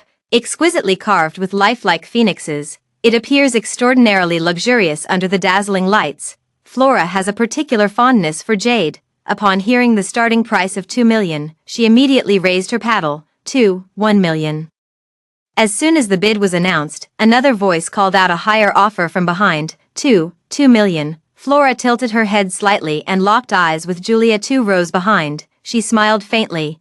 her gaze brimming with determination. Suddenly, Flora lost all interest. Just as she was about to give up, Flora paused, a mischievous idea forming in her mind. She curled her lips into a smile and raised her paddle. 2, 5 million, 3 million, the room remained calm. A mere 3 million was nothing in their eyes. Flora continued to raise the bid. 4 million, there was a pause, and no immediate higher bid came from behind. The auctioneer began to call out, 4 million, going once, seeing Julia not bidding, probably having reached her limit. Flora glanced back with eyes full of mockery. If you don't have the money, don't pretend to be a big shot. Julia was stung by the sarcasm and immediately gritted her teeth to raise the bid. 1 million. Her heart ached with pain. This was half of her net worth. Pretending to be aloof, she had never asked Kyle for money. Flora smiled leisurely upon seeing her fall into the trap and lowered her bidding paddle. At this moment, the Kyle beside her moved. 5 million. Flora's face instantly darkened. She coldly glanced at Kyle, shooting death rays with her eyes. Meanwhile, Kyle, completely unaware, smiled lightly when he noticed her gaze. I'll buy it for you. Flora let out a breath, forced a smile, and raised her paddle. 6 million, then, silently glanced at Kyle. Think you're the only one with money? He was stunned for a moment, hesitated, but still raised his paddle and bid. 1 million. Flora finally put down her paddle with satisfaction this time. 1 million once, 1 million twice, 1 million 3 times. Congratulations to Galaxy Entertainment's President Kyle, President Lou, for successfully bidding on the white jade phoenix dance bracelet. Having tricked someone, Flora smiled with satisfaction. Anyway, now that they're divorced, it's not her money to feel sorry for. The auctioneer began introducing the next piece of jewelry. Kyle leaned in again and whispered, "Do you like this one?" He leaned in so close that Flora felt uncomfortable. In the past, such intimate proximity wouldn't have made Flora feel the slightest bit uneasy. "I'm afraid I don't love you anymore. My mindset has changed." Flora actually felt a hint of disgust. She shifted her body slightly, moving closer to the side. The posture clearly showed disdain. Kyle immediately darkened his face upon seeing this. Clenching his teeth, he spat out a sentence. "What do you mean? Do you hate me that much?" Flora heard this and carefully scrutinized Kyle with her eyes. He was still handsome, but the filter of love was gone. Flora's heart was like a lake without ripples, utterly calm. She nodded without any hesitation and answered very seriously, "Yes, your persistent pestering is really annoying." These words, Flora returned verbatim. Kyle froze instantly. Then, with a cold expression, he straightened up in his seat. The world is finally quiet. Kyle, such an arrogant person, having been so humiliated, probably won't bother her again anytime soon. The auction has ended. Flora acquired another necklace and left immediately after it ended. She didn't notice Kyle's expression of wanting to keep her. Kyle tightened his grip on the jewelry box, watching her retreating figure with an unreadable expression. Julia leaned closer. Kyle snapped back to reality and thrust the jewelry into her arms, his tone impatient. "It's yours." Julia ignored his attitude, a flash of delight crossing her eyes as she spoke softly. "Thank you, I love it." No one would dislike gentle and kind words. Kyle looked a bit more pleased and said thoughtfully, "As long as you like it." He glanced again at Flora's departing direction, feeling resentful inside. "If you don't want it, I'll just give it to someone else." Julia looked at his lingering affection, her eyes dimming slightly. It seemed the plan would have to be moved up. As long as Flora was tainted, Kyle would no longer be unable to forget her. Right, that day, Flora received a call from the assistant director of The Legend of Minhua. "Flora, there's one more scene we need to reshoot. Could you come over later if you're free?" Flora frowned. "So urgent?" The person on the other end sighed. "Yes, please come as soon as possible." Flora felt something was off, but thinking it was work, she agreed anyway. There hasn't been any work recently, Flora, so she let all the assistants go home to rest. Elsa went to discuss contracts with the artists and wasn't around either. Before heading out, she sent a message to Elsa and then drove alone to the filming location. Arriving at the set, Flora noticed there were unusually few crew members around. Feeling somewhat puzzled, she quickly reasoned that they must have already wrapped up filming. She headed straight to the makeup room, where the makeup artist had been waiting for quite some time. Seeing her arrive, the artist smiled and said, "Mrs. Flora, you're finally here. Please have a seat." Flora sat down, and the makeup process began promptly. Suddenly, the makeup artist said, "Miss Flora, your lips are so dry, have some water to moisten them first." Flora glanced at the mirror and indeed, Her lips were somewhat dry. She picked up the cup, took a small sip, and then set it down. After a while, Flora began to feel dizzy, and everything started spinning before her eyes. Oh no, there's something wrong with this water. The thought had barely formed when her vision went black, and she fainted straight away. On the other side, Elsa was in the private room bonding with the performers when she saw Flora's message, initially dismissing it as unimportant, that is, until she went to the restroom. I looked up and ran into the director of The Legend of Miue. She asked with some confusion, "Director who? Weren't you supposed to be reshooting with Flora today? Why are you here?" Director who was completely baffled by the question. No, didn't Flora already finish filming? Elsa felt a bad premonition instantly rise in her heart. She hurriedly lowered her head to call Flora, but only the cold beep-beep tone came from the other end of the phone. Then the phone shut off abruptly. A chill instantly crawled up her spine. Even a fool would know by now that Flora was in trouble. Elsa's face instantly turned deathly pale. Her mind raced through countless thoughts before she first called Kyle. Kyle's family was powerful and influential, so finding someone would surely be no problem. On the other end, Kyle, who was on the film set, saw Elsa's call and frowned with displeasure. Still angry that Flora had looked down on her, he pressed the reject button. Elsa heard the dial tone and instantly exploded, cursing, "Fuck, useless piece of shit," realizing Kyle wasn't going to be any help.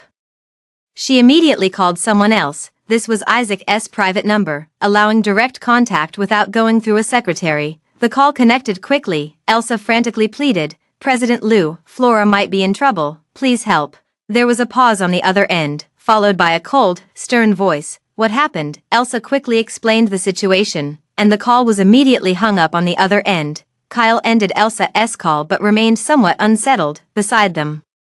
Julia took out the script and said, "Kyle, let's rehearse our lines together." "Okay." Kyle nodded absent-mindedly. The two went to the storage room, a dead corner where people rarely came. Just on the other side of the wall was the storage room of the neighboring film crew. Flora had a cloth stuffed in her mouth, her entire body bound with rough ropes. Her face flushed red as she endured the overwhelming heat coursing through her. Before her stood a man with a lecherous grin, his gaze lingering repulsively on Flora's body. He whispered, "Don't resist, or it'll hurt you more later." He tilted his head to listen for any movement, and seeing the time was right, he untied Flora's ropes. At this moment, Flora was already somewhat delirious. Her legs weakened as she tried to walk toward the door, but the man grabbed her firmly, his hands groping everywhere while spewing vulgar words. "Your skin is so fair." It seemed like the commotion was heard next door. Kyle voiced his suspicion. "Who's there?" Flora, her eyes flickered with a glimmer of hope. She wanted to scream, but the man covered her mouth with his hand. His strength was overwhelming, leaving her only able to emit muffled whimpers. In the deserted corner, it rang out clearly. Julia feigned an awkward smile. "Seems like we're disturbing someone. Let's go." As she spoke, she tried to pull Kyle away. Kyle hesitated for a moment. That voice just now sounded like Flora, but think about it. Flora has long since wrapped up filming. She couldn't possibly be here. Moreover, she would never do such a thing. Thinking this way, he followed Julia's lead and walked away. As the footsteps faded into the distance, Flora's eyes completely dimmed. The man on top of her let out a lewd chuckle. Hee, trying to call for help. Impossible. As he spoke, he began tearing at Flora's clothes. Flora shook her head helplessly, struggling desperately, but to no avail. Just as she was about to lose hope, the door was suddenly kicked violently, followed by Isaac's anxious voice. "Flora, are you in there?" Flora seemed to grasp at this sole glimmer of hope, struggling violently. Caught off guard for a moment, the man's grip loosened slightly. Flora seized the opportunity to sink her teeth into his hand with all her might, drawing blood. A piercing scream immediately rang in her ears. The man, in pain, released his hold. His eyes filled with fury as he raised his hand and delivered a harsh slap across her face. Flora's face instantly burned crimson, and in that moment, all surrounding sounds faded into silence. Outside the door, Isaac heard the violent pounding against it. With a loud bang, the door was forced open. The entire sequence of events lasted barely half a minute. Flora felt as if an entire century had passed. She lay on the ground, her eyes weakly open. Watching the usually composed and self-controlled Isaac, his eyes bloodshot, delivering blow after blow to that despicable man, Flora was completely at ease now. She relaxed, only to feel an unusual sensation throughout her body. Letting out a soft sound, Isaac instantly stopped moving. he threw the person to the ground and ordered the bodyguard behind him, "Take them away." With that, Isaac rushed toward Flora, the crimson in his eyes fading as his expression filled with heartache. He took one look at Flora's flushed cheeks and knew the herbal medicine had taken effect. He took off his coat and wrapped it completely around Flora. Only when her face was completely hidden from view did Isaac pick her up and stride out with long steps. The understated yet luxurious Rolls-Royce sped swiftly along the road. Flora was tightly wrapped in Isaac's embrace. Perhaps feeling too hot, she kept struggling. Isaac whispered soothingly, "It's okay. I've contacted a private doctor. They'll be here soon." The next moment, Flora broke free from the restraint and bonelessly clung to Kyle's body. Isaac froze completely. The scorching heat crept up his neck, gradually flushing from his collarbones across his entire nape. The driver ahead, noticing this, silently raised the partition. Isaac could no longer care. At this moment, he was already being Flora pinned down and teased. When he carried Flora out of the car, several buttons on his collar had already been torn open, revealing his toned and powerful abs. After much effort, he finally managed to lay her on the bed. Flora remained restless, her limbs flailing as she tried to cling to his body. Isaac pressed down on her wrists, his voice hoarse and low as he asked, "Flora, do you know who I am?" Flora half closed her eyes, her face showing a look of confusion upon hearing the question. Isaac darkened his gaze. Just as he was about to leave, he heard Flora murmur, "Isaac, are you abandoning me?" In an instant, with a boom, reason was completely swallowed up. Isaac gave a bitter smile. "Flora, don't blame me." The words faded on his lips. The room was instantly filled with a dazzling radiance. A long time passed. Isaac carried the person out and moved to another room, where the long-awaited private doctor entered without glancing sideways. After a thorough examination, the conclusion was reached: there's some congestion in the cheeks and eardrums. Medication is needed, and it'll heal within a week. During the examination, Isaac kept staring intently. Doctors walk on thin ice. Seeing Isaac nod, the doctor finally wiped his sweat and went out to prescribe medicine. The room instantly fell silent. Isaac sat by the bedside, tightly holding Flora's hand, staring intently at Flora. After a long while, Isaac's puzzled voice finally broke the silence. Why hasn't she woken up yet? On the bed, Flora had been awake for some time, but was too embarrassed to face anyone, so she kept pretending to be asleep. She had once played a corpse in an earlier performance, so she could perfectly control her eyelashes and pupils to avoid any involuntary movements. Hearing Kyle's words, her heart skipped a beat. Flora's mind was in turmoil, unsure how to face the suffocating scene before her. She slept with her ex, who also happened to be her ex's brother. If she weren't pretending to be asleep right now, Flora would have lost her composure and screamed. Realizing there was no way to escape any longer, Flora tremblingly opened her eyes. Her gaze immediately met Isaac's pitch-black eyes, like a dense fog, obscuring any true emotion. Flora looked at him and was reminded of their recent intimacy. Her face flushed involuntarily, and she said in a trembling voice, "Let's just pretend nothing happened." As soon as the words were spoken, Isaac flickered with emotion, his moist dark eyes fixed intently in this direction. Meeting that gaze, Flora felt inexplicably guilty, lowering her eyes and not daring to look at him. After a long silence, the room finally echoed with Isaac's extremely hoarse voice, "Flora, what do you take me for?" As soon as the words were spoken, Flora seemed paralyzed, unable to move. Her heart felt as if it were soaked in bitterness, her hand under the covers tightly gripping the fabric. After a long while, Flora finally raised her eyes, staring straight into Isaac's, and said hoarsely, "Isaac, I was married to your brother. It's impossible for us." Before the words were fully spoken, Kyle interrupted, "I don't care." He was resolute. Without hesitation, Flora was stunned. How could she not understand Isaac's desire to reconcile? Flora struggled internally for a long time before lowering her eyes with a bitter laugh. "I care." Then, she closed her eyes in avoidance. In an instant, the room fell into a stagnant silence. Isaac gazed at the agonized Flora, his eyes churning with intense emotions, yet in the end, he merely closed his eyes briefly, his throat moving twice as he swallowed hard. When he opened them again, his expression had returned to its usual calm. After a long while, Isaac finally stood up to leave, leaving only these words, "Get some rest." He walked away quickly, afraid that if he stayed any longer, he wouldn't be able to resist the urge to tightly embrace Flora and force her to stay by his side. The door closed. Flora opened her eyes, fragments of light blending into her pupils, reflecting a melancholy expression.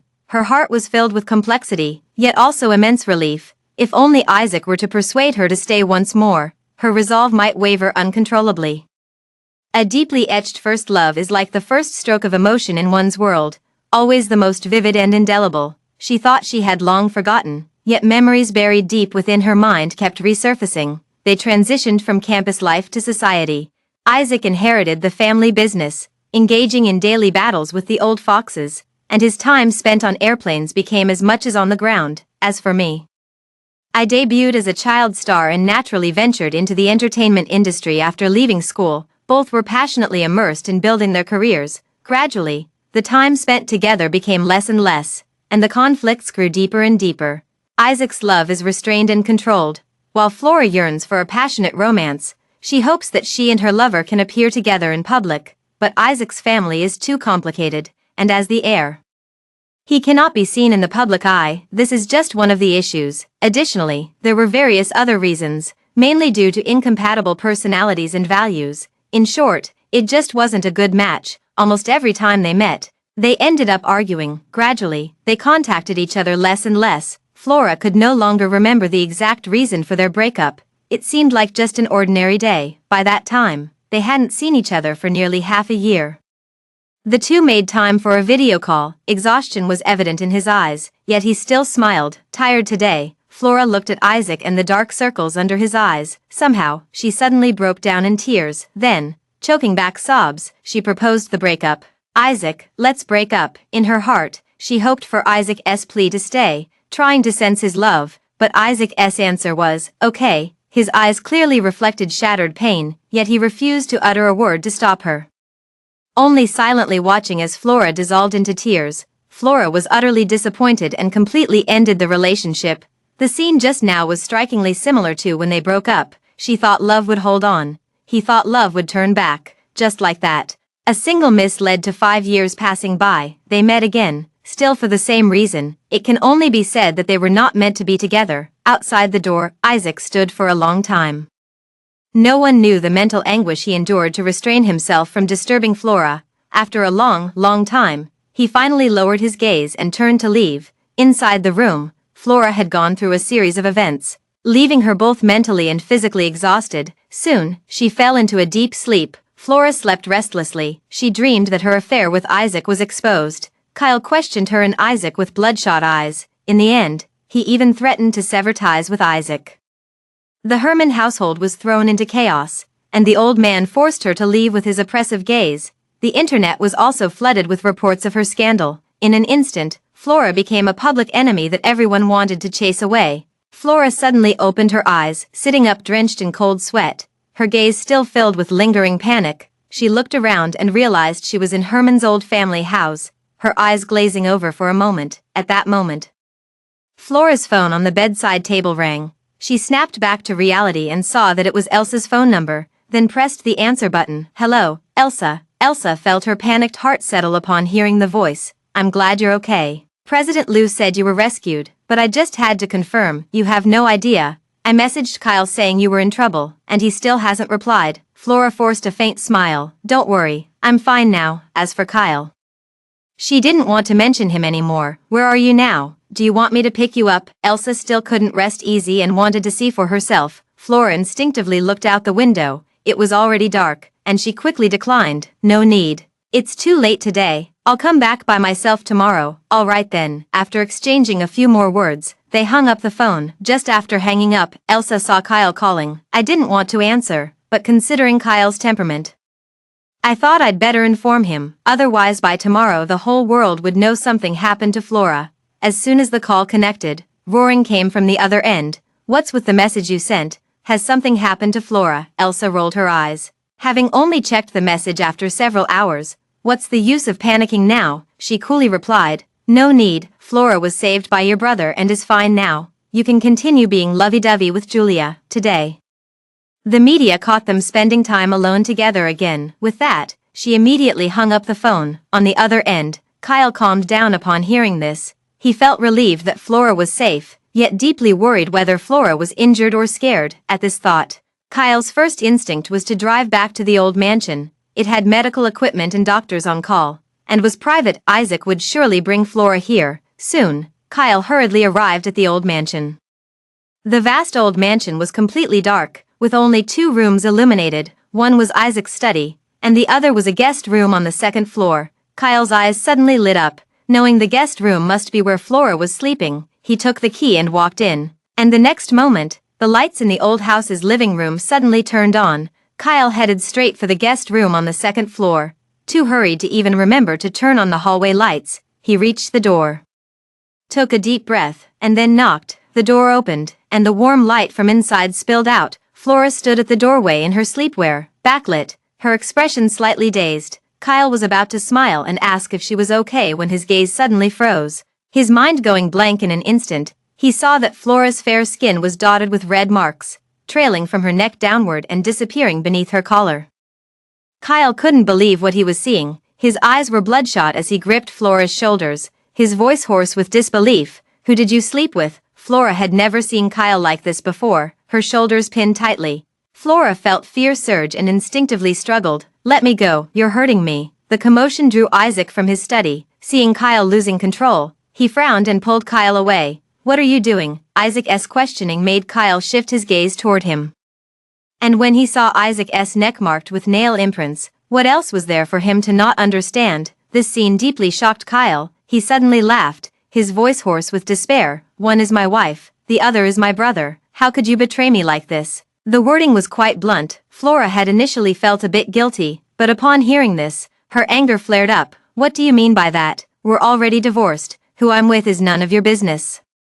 Kyle heard this and clenched his fists at his sides. He turned his head, glaring fiercely into Flora's eyes. "So you can just throw all decency out the window? Are you seducing my brother just to get another divorce settlement? You," with a sharp smack. Flora paled and slapped Kyle hard across the face. Kyle felt his cheek burn, but it was nothing compared to the wrenching pain in his heart. His expression turned icy as Flora sobbed. "When I was kidnapped and drugged, where were you?"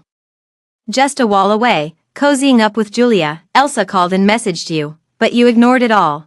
Doesn't that mean my life or death meant nothing to you? What right do you have to question me about my affairs? Who are you to meddle in my business?" Kyle, the cold expression faded from his face, replaced by a look of confusion as he froze in place.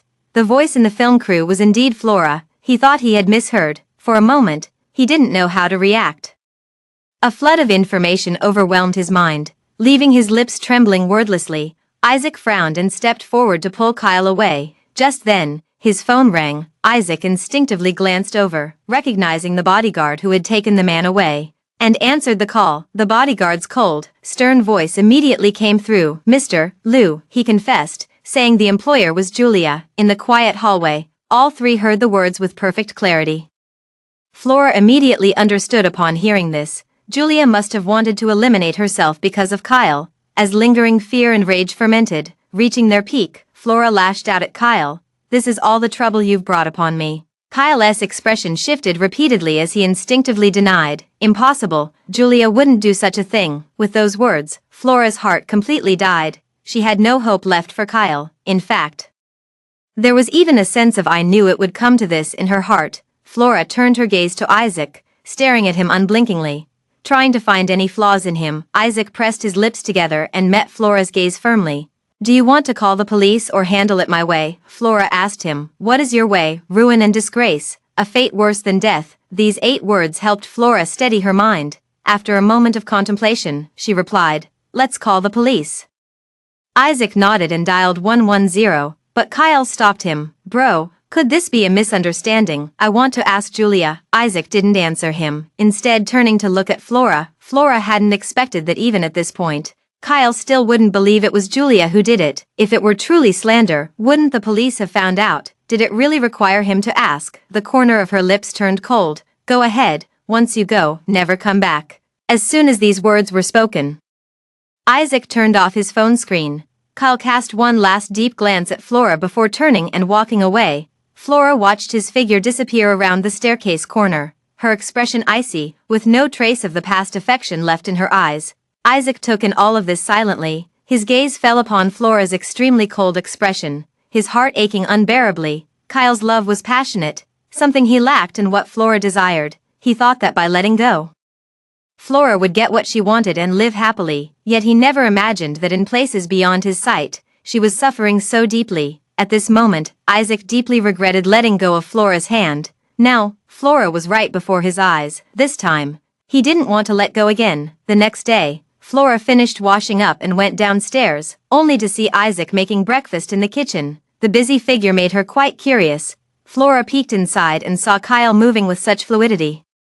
As if he had done it countless times before, he turned back with a smile. "You're up, breakfast will be ready in just a moment." Flora was stunned for a second, too surprised to utter a word. "I came to say goodbye, but ended up waiting for breakfast." Soon, an exquisite Western-style breakfast appeared on the table. There were eggs fried golden on both sides, dried shrimp and cornbread slices, paired with some fruits. It looked incredibly nutritious and abundant.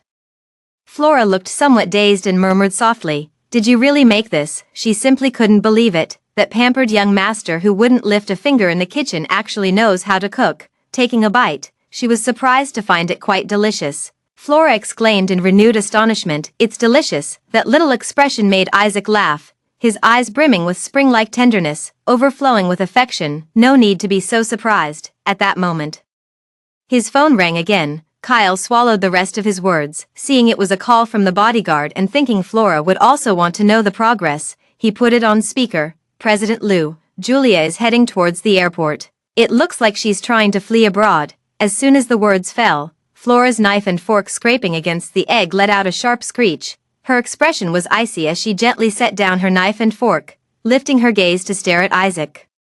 Her eyes swirling with unreadable emotions, Isaac met that gaze and sighed inwardly before turning to the bodyguard. "Call the police. When they arrive, stop Julia from boarding the plane." The call ended.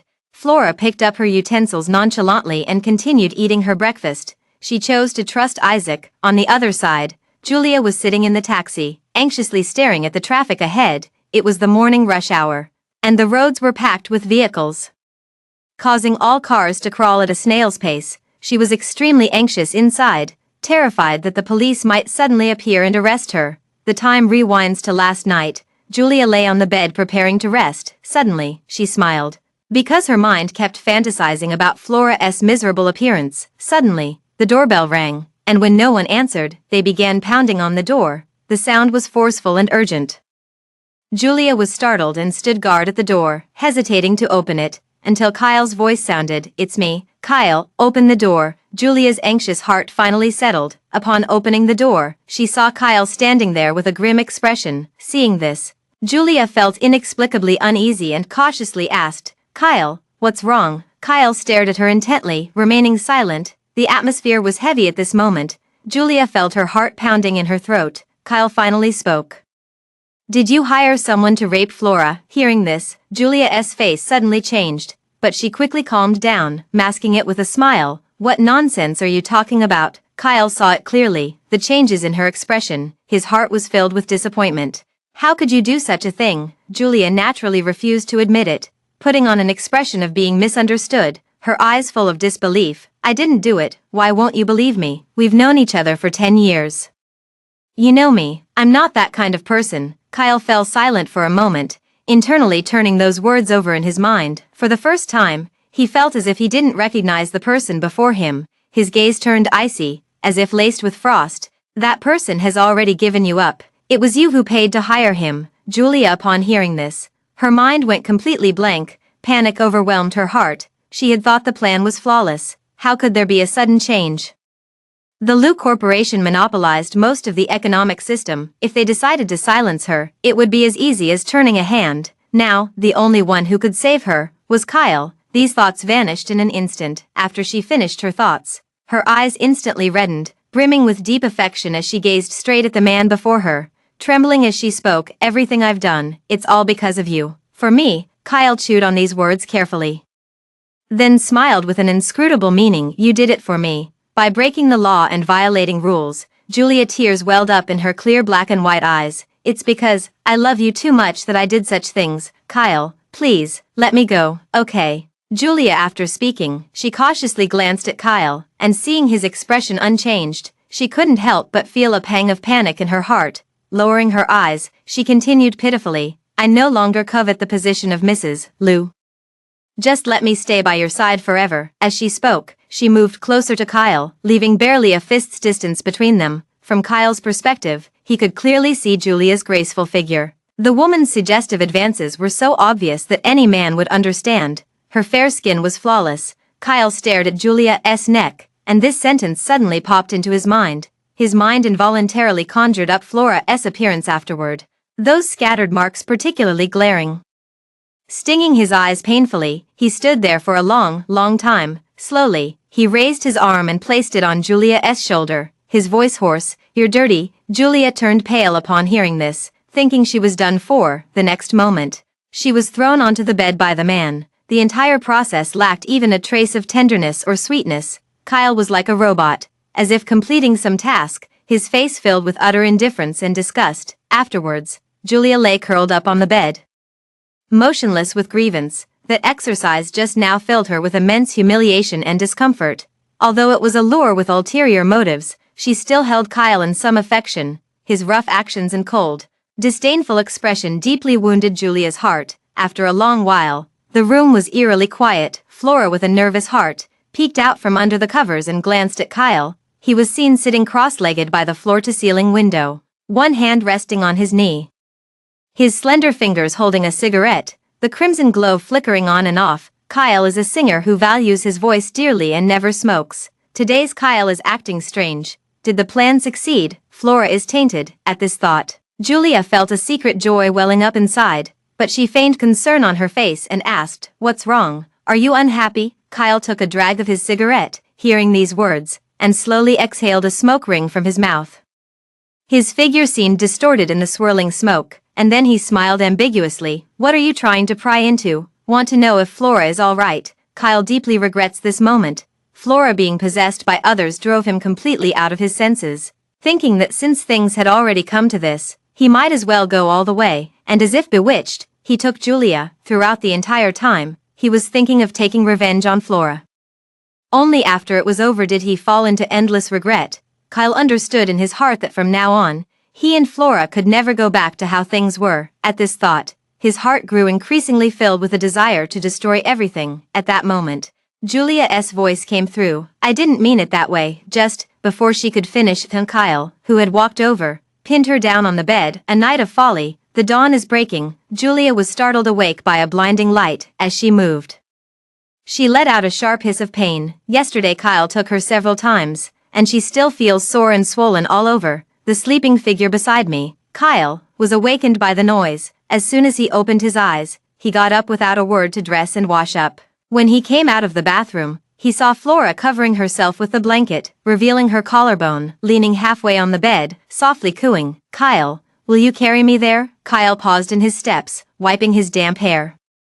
His eyes unusually cold, he said unhurriedly, "You now have two choices. One is to turn yourself in, and the other is to run away." Julia turned deathly pale. She abruptly straightened up and asked, "What do you mean?" Kyle scoffed, "Exactly what I said. My brother has caught your people. Do you think he'll let you go? You can flee to the U.S. I have people there who can help you. As for whether you can successfully board the plane, that's not his concern." Julia froze at these words, looking at Kyle in disbelief. "You lied to me." She couldn't keep up her facade any longer. Seeing Kyle still looking so indifferent, she was furious. "Why are you playing with me?" Kyle just gave a casual glance, too disdainful to say another word.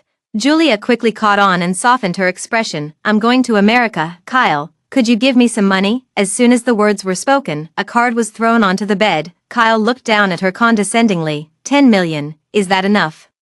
Disgust, contempt, and impatience were all written across his face. Julia clenched her hands tightly, still picking up the card under his scornful gaze. Then, Kyle left. Julia clutched the card tightly, as if holding on to her last hope, tears welling in her eyes as she dressed and packed her things. Immersive translate. Time returns to the present. The road was finally clear, and the taxi made its way to the airport. Julia hurriedly got out of the car. In her haste, she nearly stumbled but quickly steadied herself and headed to the departure lounge. The earliest available flight was in an hour. During this time, Julia kept glancing at her watch, her expression extremely anxious, wishing time would fly by. Just then, her gaze inadvertently caught sight of several burly men approaching her direction. Julia sensed something was wrong, until she locked eyes with one of them. Only then did she realize they were coming to capture her. Whoosh! Flora grabbed the bag containing all her belongings and started hiding. she ran swiftly, glancing back to confirm the group was indeed chasing after her. The bustling airport crowd provided Julia with perfect cover, hiding in a corner. She changed her clothes and makeup completely. By boarding time, her pursuers still hadn't recognized her. Julia leaned back in her airplane seat, realizing she was safe. She let out a long sigh of relief. Ladies and gentlemen, the plane is about to take off. Seeing that takeoff was imminent, Julia wore a smile on her face. Suddenly, the broadcast stopped and did not continue. Flora felt her heart skip a beat, overwhelmed by endless panic. Soon after, the sound of police sirens echoed from the distance. Julia watched helplessly as the police got out of their cars, entered the cabin, and stood right in front of her. Only two words echoed in my mind. It's over. Lou residence. Flora finished her breakfast. She sat in the garden, admiring the flower fields while quietly waiting for the bodyguard's call. Across from her, Isaac was handling official business, the two enjoying their time alone together in comfortable silence. Flora took a sip of her black tea. Isaac's phone rang, and he answered on speaker. President Lou, we've caught them and are currently accompanying the police to the station. Her hand holding the teacup paused. Flora set down the cup and said calmly, let's go. To give our statements. Police station. Flora's gaze lightly swept over the four captured individuals. There were the assistant director, the makeup artist, the man who kidnapped her, and Julia. Her gaze lingered on Julia, her eyes gradually darkening. Why did you harm me? The Julia, who had been hanging her head low, suddenly stiffened. She slowly raised her head, her face filled with numbness and resentment. All of this was supposed to be mine. Kyle was supposed to be mine. I was just one step too late, and you two ended up together. Just because of this, Flora didn't believe that Julia was a woman who would lose her mind for love. She's simply wicked.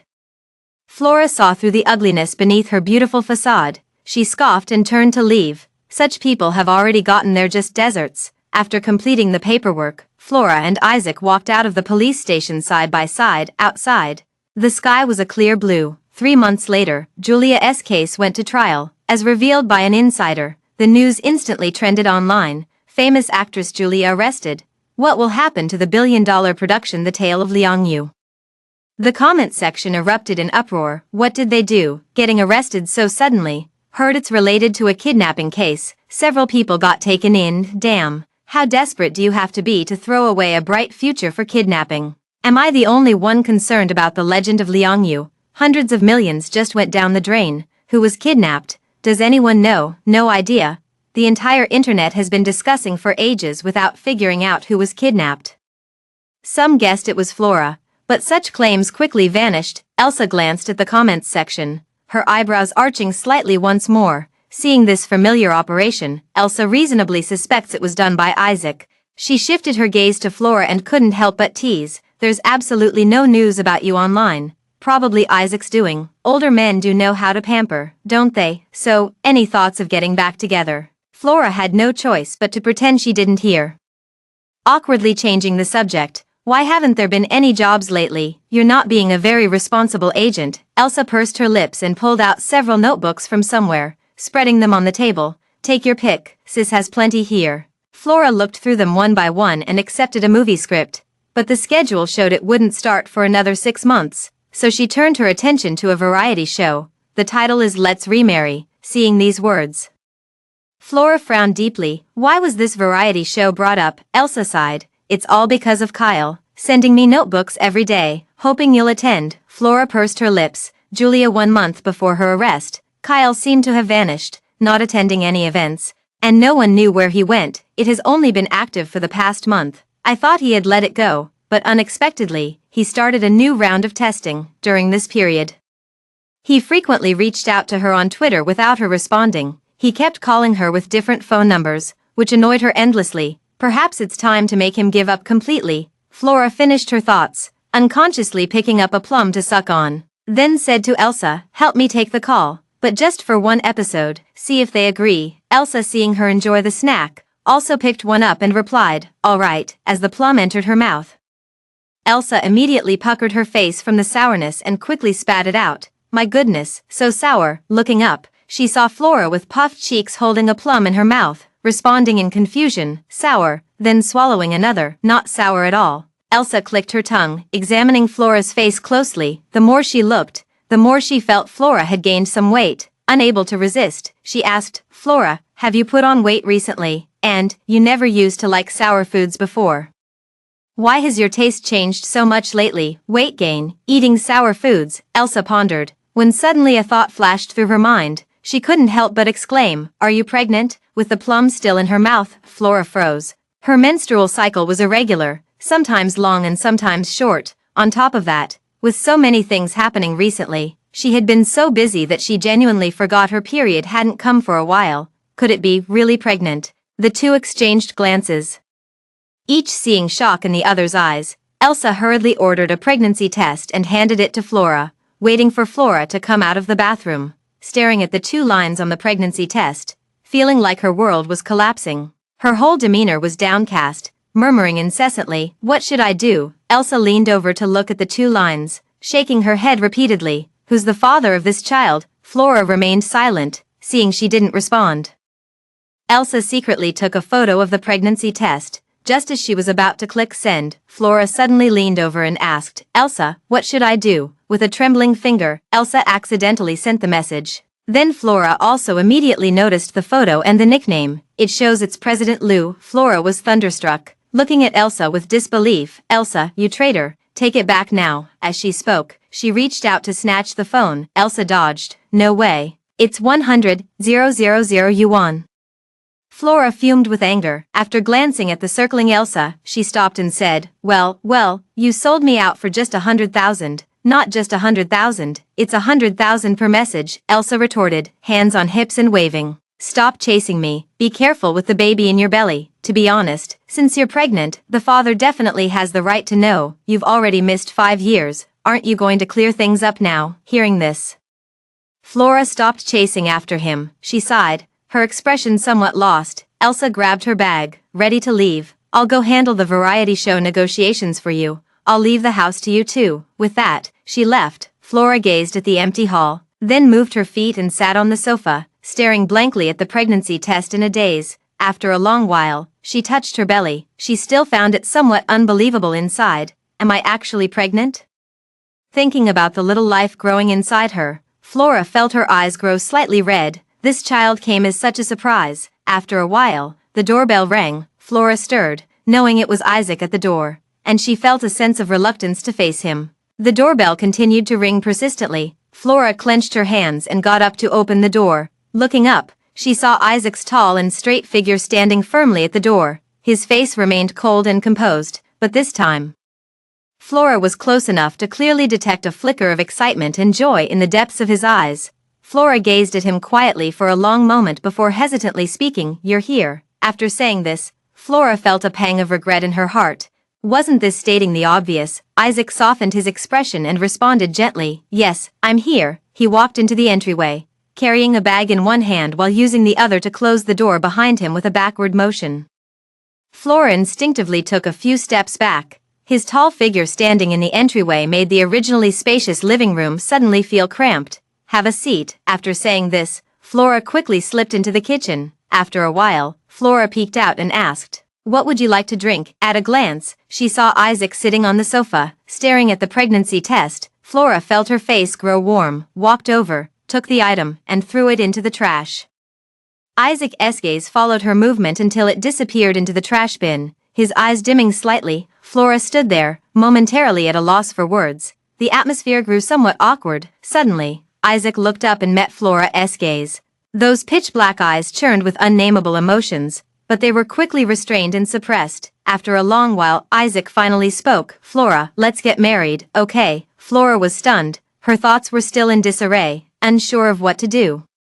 Isaac had caught her completely off guard with his direct approach. Seeing her remain silent, Isaac took out several documents from the bag he was carrying and spread them out one by one to explain. "These are my company's shares and financial reports. If I make any mistakes in the future, I'll leave with nothing." Hearing this, Flora was completely stunned. The Liu Group is worth tens of billions. How could he say he'd leave with nothing? Isaac knew Flora had gone through a failed marriage before and must be averse to the idea of remarrying, so he was willing to stake his entire fortune to ease her mind. This time, he was determined to win Flora over. Flora remained silent for a long while, her thoughts circling repeatedly. In the end, she pushed the documents toward Isaac. In an instant, Isaac's entire demeanor became subdued. Rarely had Flora sensed emotions like confusion and bewilderment from him. She cleared her throat lightly to mask her amusement. "Would your grandfather agree to this?" Isaac straightened up. "Grandfather will agree." He paused before continuing. "You don't need to worry about these things. I've already taken care of everything." Flora tapped her index finger lightly on the table, pondering for a moment before speaking. "Wait until I finish that variety show. If you still want to be with me after watching it, then I'll agree." Isaac pursed his lips slightly. Flora's whereabouts were well within his knowledge, so he naturally knew it was that variety show. Then, he raised his head and responded, "All right." Immersive translate. On the live broadcast screen of Let's Remarry, bullet comments kept scrolling non-stop. It's starting, front row, front row." The guests this time actually include Kyle and Flora. "So excited, this is gonna go viral for sure." Over the past 6 months, Kyle has been begging for reconciliation non-stop. "It's truly moving heaven and earth." "Flora, don't do it. That scumbag isn't worth it." Even before the recorded footage aired, it sparked heated discussions, leaving the director grinning from ear to ear. Meanwhile, at the recording site, Kyle stared unblinkingly at Flora, afraid she might disappear the next second. At first, he couldn't get past the mental barrier. He shut himself in the recording studio all day, with endless sorrow and pain filling his mind.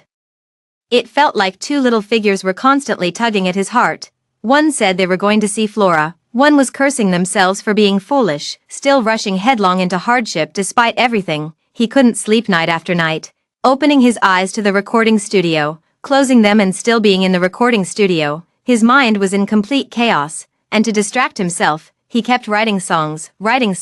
He wrote many songs with great enthusiasm, but when he, as usual, wanted to share them with Flora, the room was already empty, with no one to respond. Every time he realized this, his heart would start aching incessantly again. He could only forget the gnawing longing by constantly creating. And so, he muddled through a month in this daze. The stack of manuscripts grew higher and higher, yet he himself had nearly wasted away to a shadow. In the end, it was Kyle's brother Hardy who couldn't stand it any longer, stepping into Kyle's home. She slapped the variety show script onto his face. "You need this right now. Stop being so depressed. Give it one more try. This variety show is broadcast live, a show where divorced couples are arranged to live under the same roof, aiming to help them understand each other, adapt, and potentially facilitate remarriage." The entire room is now filled with staff. First comes the interview, then they'll be given private space to get acquainted. The director shouted, "Action!" The live broadcast has started. The barrage is completely flooded with comments. "Here we go, here we go. These two are sitting way too far apart." Flora has such an unapproachable expression on her face, so cool and fierce. Compared to the liveliness of the bullet comments, the live broadcast screen was indeed very cold.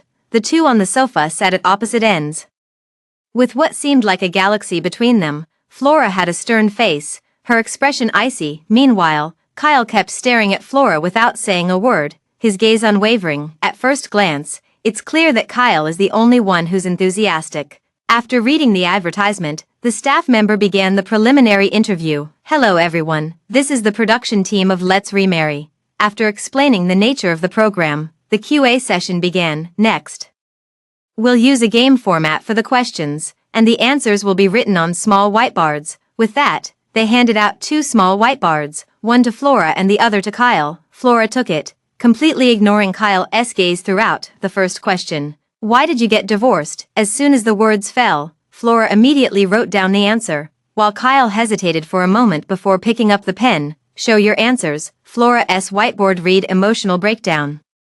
While Kyle's stated, he made a mistake. The staff read out both answers and then asked, "How do you view each other's responses?" Flora was surprised by Kyle's answer, but her expression quickly turned cold. Back then, he always thought he was the one causing trouble. Didn't he? It's too late for regrets now. Flora pondered for a moment before speaking first. "It's just that the love is gone. The feelings are no longer there. It's not about right or wrong." This essentially rejected Kyle's answer. Kyle fell silent for a moment, his eyes dimming. "I have nothing to say." It feels like Kyle is about to break. He looks like he's going to cry. Maybe sister should forgive him. He really knows he was wrong. TCH. Only wipes after shitting himself. "I'm Flora. Firmly no remarriage." The second question, "What do you hope to gain by coming here?" Kyle's answer was as expected, reconciliation. Flora's answer lit up. to completely sever this ill-fated relationship. The staff were all surprised. Flora seemed unusually determined. Kyle's gaze touched upon this line of text, as if scalded. His eyes abruptly shifted away, but the hand by his side was tightly clenched. The third question. Do you think coming here will lead to a successful remarriage? Flora didn't hesitate for a second before writing two big characters. No. Meanwhile, Kyle left his board blank, indicating his current uncertainty. The pre-interview concluded as staff handed over the mission card. Find the location of your first date and prepare a small gift for each other within a 100 yuan budget, including transportation fees. During this process, the two cannot communicate and must move separately, one after the other. Flora was the first to leave. She no longer wanted to share the same room with Kyle. The camera followed them the whole time, and the director kept asking questions to prevent the live stream from becoming too dull. Flora. Do you remember your first date with Kyle there? Flora looked somewhat absent-minded. Memories returned to 5 years ago. If we're talking about an official date, it would be at Kyle's former company's recording studio. He wrote a song for himself and sang it to her with deep affection. At that moment, Flora was truly surprised. Kyle comes from a rock background, and he's always been loud and energetic on stage, but when singing love songs, he's completely different, quiet and heartfelt. As if reciting a love poem. Flora, that's how it was. Her defenses were gradually worn down by him, but now, the memory abruptly ended. Looking back now, all past events seemed shrouded in a haze. Flora, her lips curled into a cold smile as she responded in a low voice. I still remember. It was in the practice room at Reborn company. According to the rules, I need to prepare a gift. I'll go buy one first, since I've taken on this show. Flora naturally has to cooperate. Even with 1,000 reluctances in her heart, she still went to pick out a gift. As she walked, she arrived at a street paved with bluestone slabs. It seems to be selling some very delicate little things. Flora was drawn in by the sight and stepped inside. The wind chime made a crisp sound as someone entered. The female shop owner looked up at the noise and exclaimed, Flora. Flora smiled at her and responded warmly, Hello. Oh, it really is you. I'm your fan. Could you give me an autograph?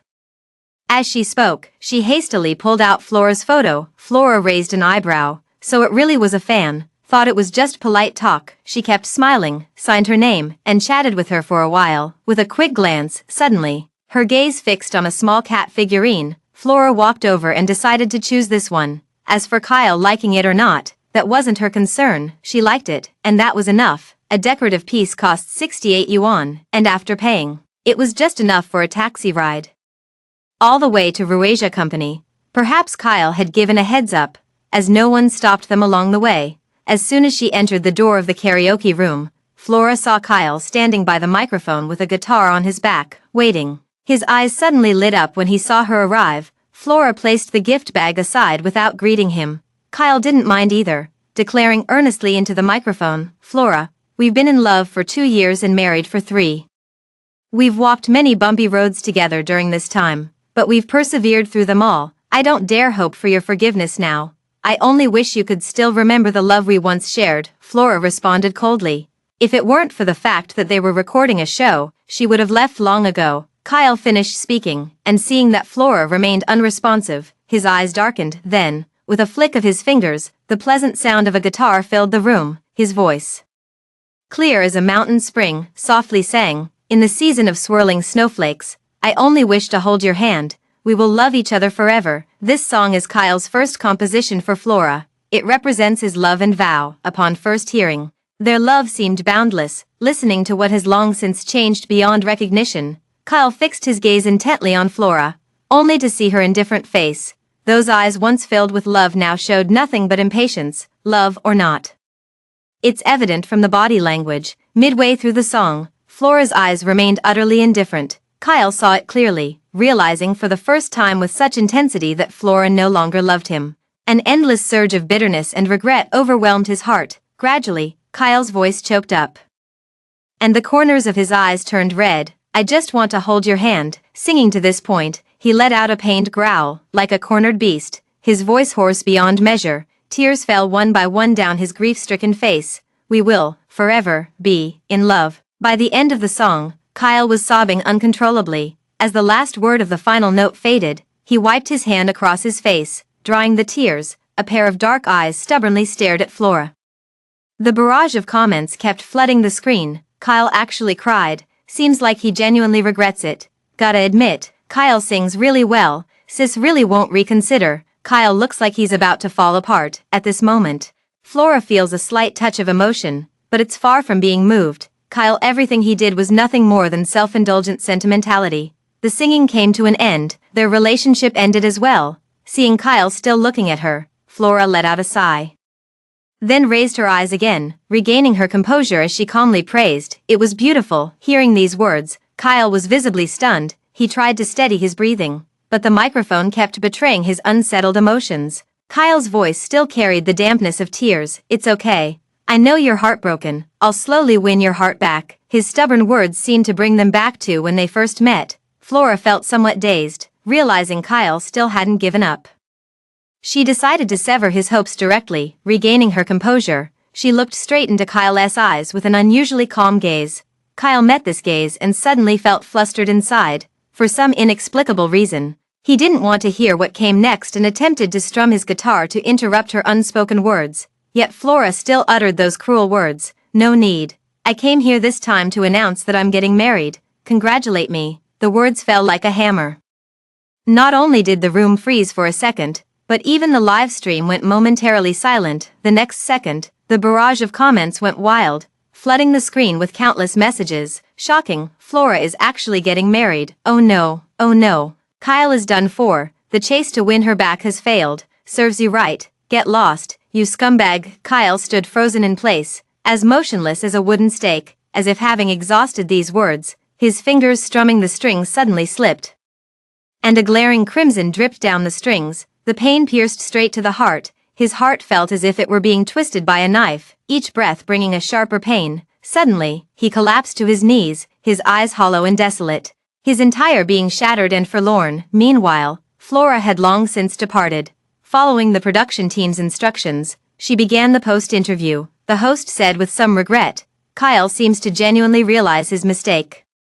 Is there really no possibility at all?" Flora smiled faintly. "I've said it before, it's not about right or wrong, it's just that the love is gone." "Then what message would you like to leave for Kyle?" Hearing this question, Flora pursed her lips. Her eyes filled with complexity. In the past, she would have definitely said something like, "Don't disturb me," but now, her feelings have changed. She looked up and smiled at the host, saying, "I hope he will cherish the people in front of him from now on, look forward, and stop dwelling on the past to avoid hurting those who will accompany him in the future." The post-interview concluded, Flora walked out of the building with a lightened heart, as if freed from chains. At the entrance, Isaac leaned against the Rolls-Royce, having waited for a long time. Upon seeing her emerge, his gaze burned intently as he watched her approach. Flora raised an eyebrow at his gentlemanly gesture. She took the seat in the front passenger side. Then, Isaac pulled out several agreements, looking at her with anticipation in his eyes. "Sign it." Flora hesitated, gripping the pen for a moment before looking up at Isaac and asking uncertainly, "Are you really willing to let go?" Isaac allowed a faint smile to touch the corners of his lips. Willing. There wasn't a trace of reluctance in his eyes as he yielded it in the blink of an eye. Flora smiled slightly and signed her name. Isaac put away the agreement and immediately drove to the Civil Affairs Bureau. Flora got out of the car and gazed at the imposing building of the Civil Affairs Bureau. She couldn't help but click her tongue at Isaac. "Isn't this a bit too rushed?" Did the old man agree? Isaac's eyes darkened as he took her hand and walked straight in. Her words were full of reassurance. "Don't worry, the old man can't control me." The paperwork was quickly completed. It wasn't until the marriage certificate was stamped that Flora realized she had gotten married again, and to both brothers, this could make for a whole novel if told. The two walked out of the Civil Affairs office building side by side. From now on, they were legally married. Isaac had waited 10 years for this person, and finally, at this moment, he had them completely. After leaving the Civil Affairs office, Isaac said he would take Flora to the Liu residence. The car was driving steadily. Isaac's expression faintly carried a hint of joy, and the previously oppressive aura had dissipated somewhat. Flora smiled gently, appearing genuinely happy. The car sped back to the Liu residence. Kyle was the first to step out of the car, exiting from the driver's side, and opened the passenger door. He extended his hand, signaling Flora to take it, his demeanor appearing somewhat impatient. Flora found it amusing but still placed her hand in his. The two walked arm in arm, their atmosphere sweet.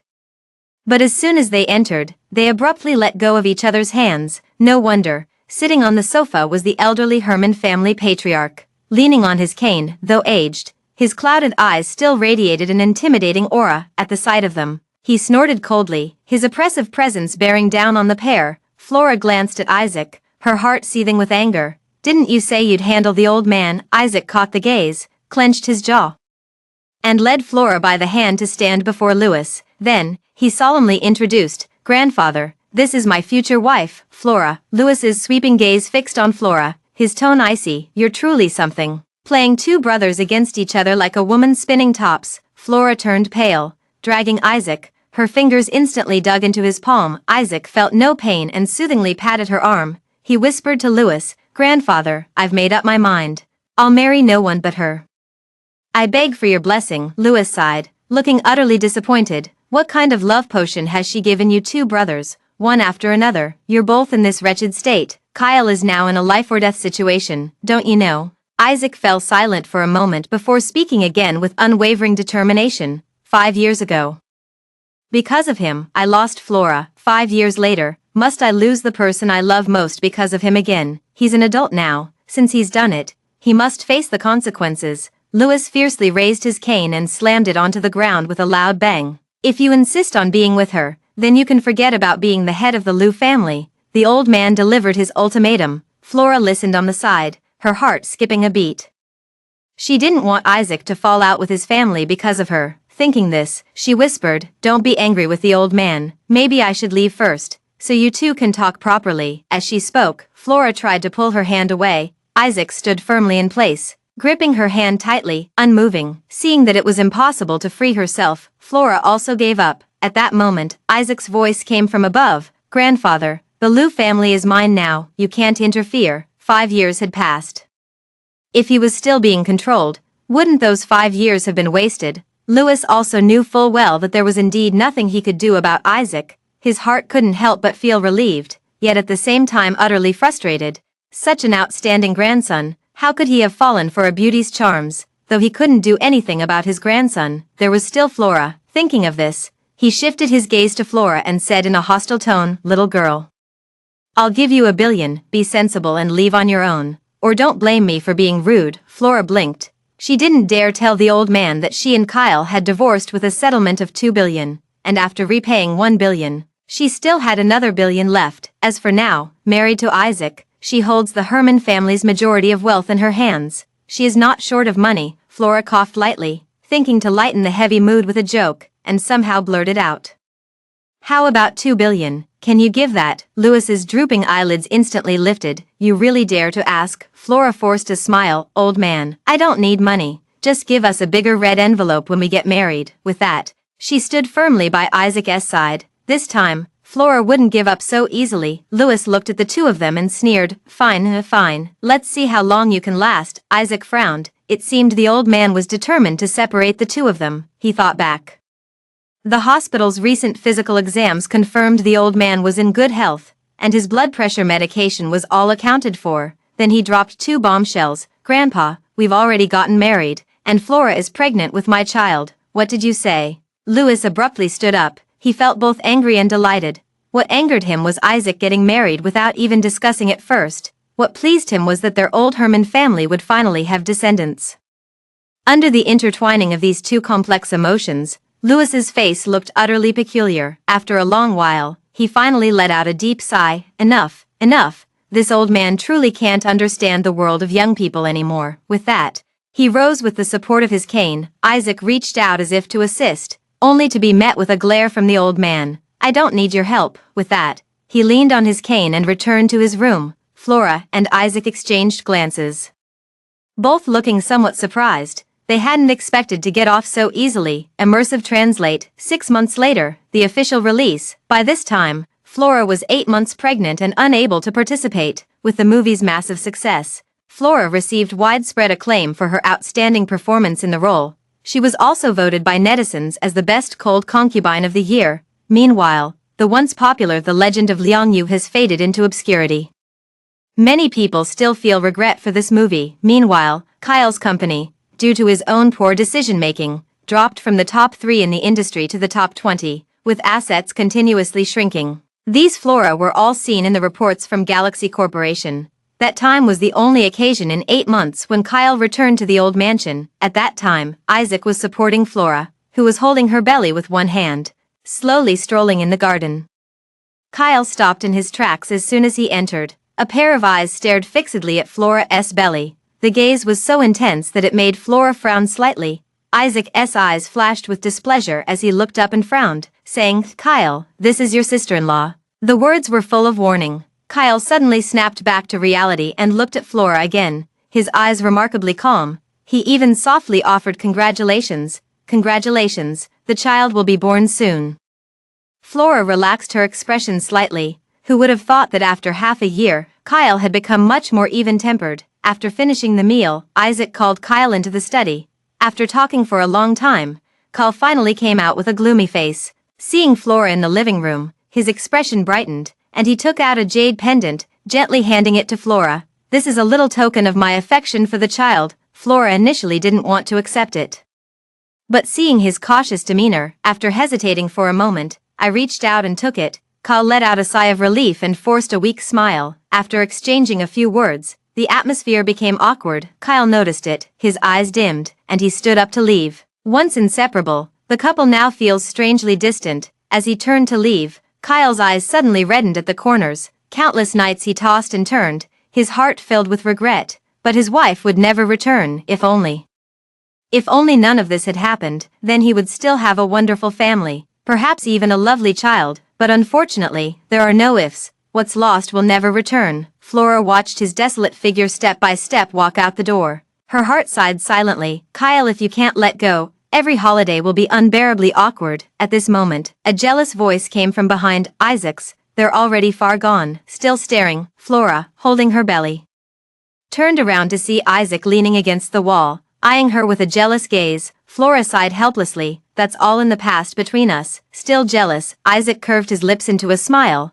stepped forward to embrace her, and brought his handsome face close until their noses touched. "Of course, I'll make sure you have a past. From now on, you're not allowed to look at him anymore." Flora felt her face grow warm. "He's your brother. How could I possibly not look at him?" Isaac, that refined face of his was truly unbearable when he spoke sweet nothings. "I never saw him being so good at this before." Now he's spouting one cheesy line after another. Isaac straightened up, a smile curling at the corner of his lips. "Then let's have him come less often from now on." All right. Flora laughed it off. Some time passed again. The court sent news that Julia was sentenced to 10 years. Most others received severe sentences as well. Upon hearing this news, Flora paused for a moment, then stopped inquiring further. Time passes quickly, in the blink of an eye. The day of delivery is approaching. Isaac is deeply protective of his wife and arranges for Flora to be admitted to a private hospital. Inside the hospital room, the continuous click-clack sound of keyboard typing can be heard.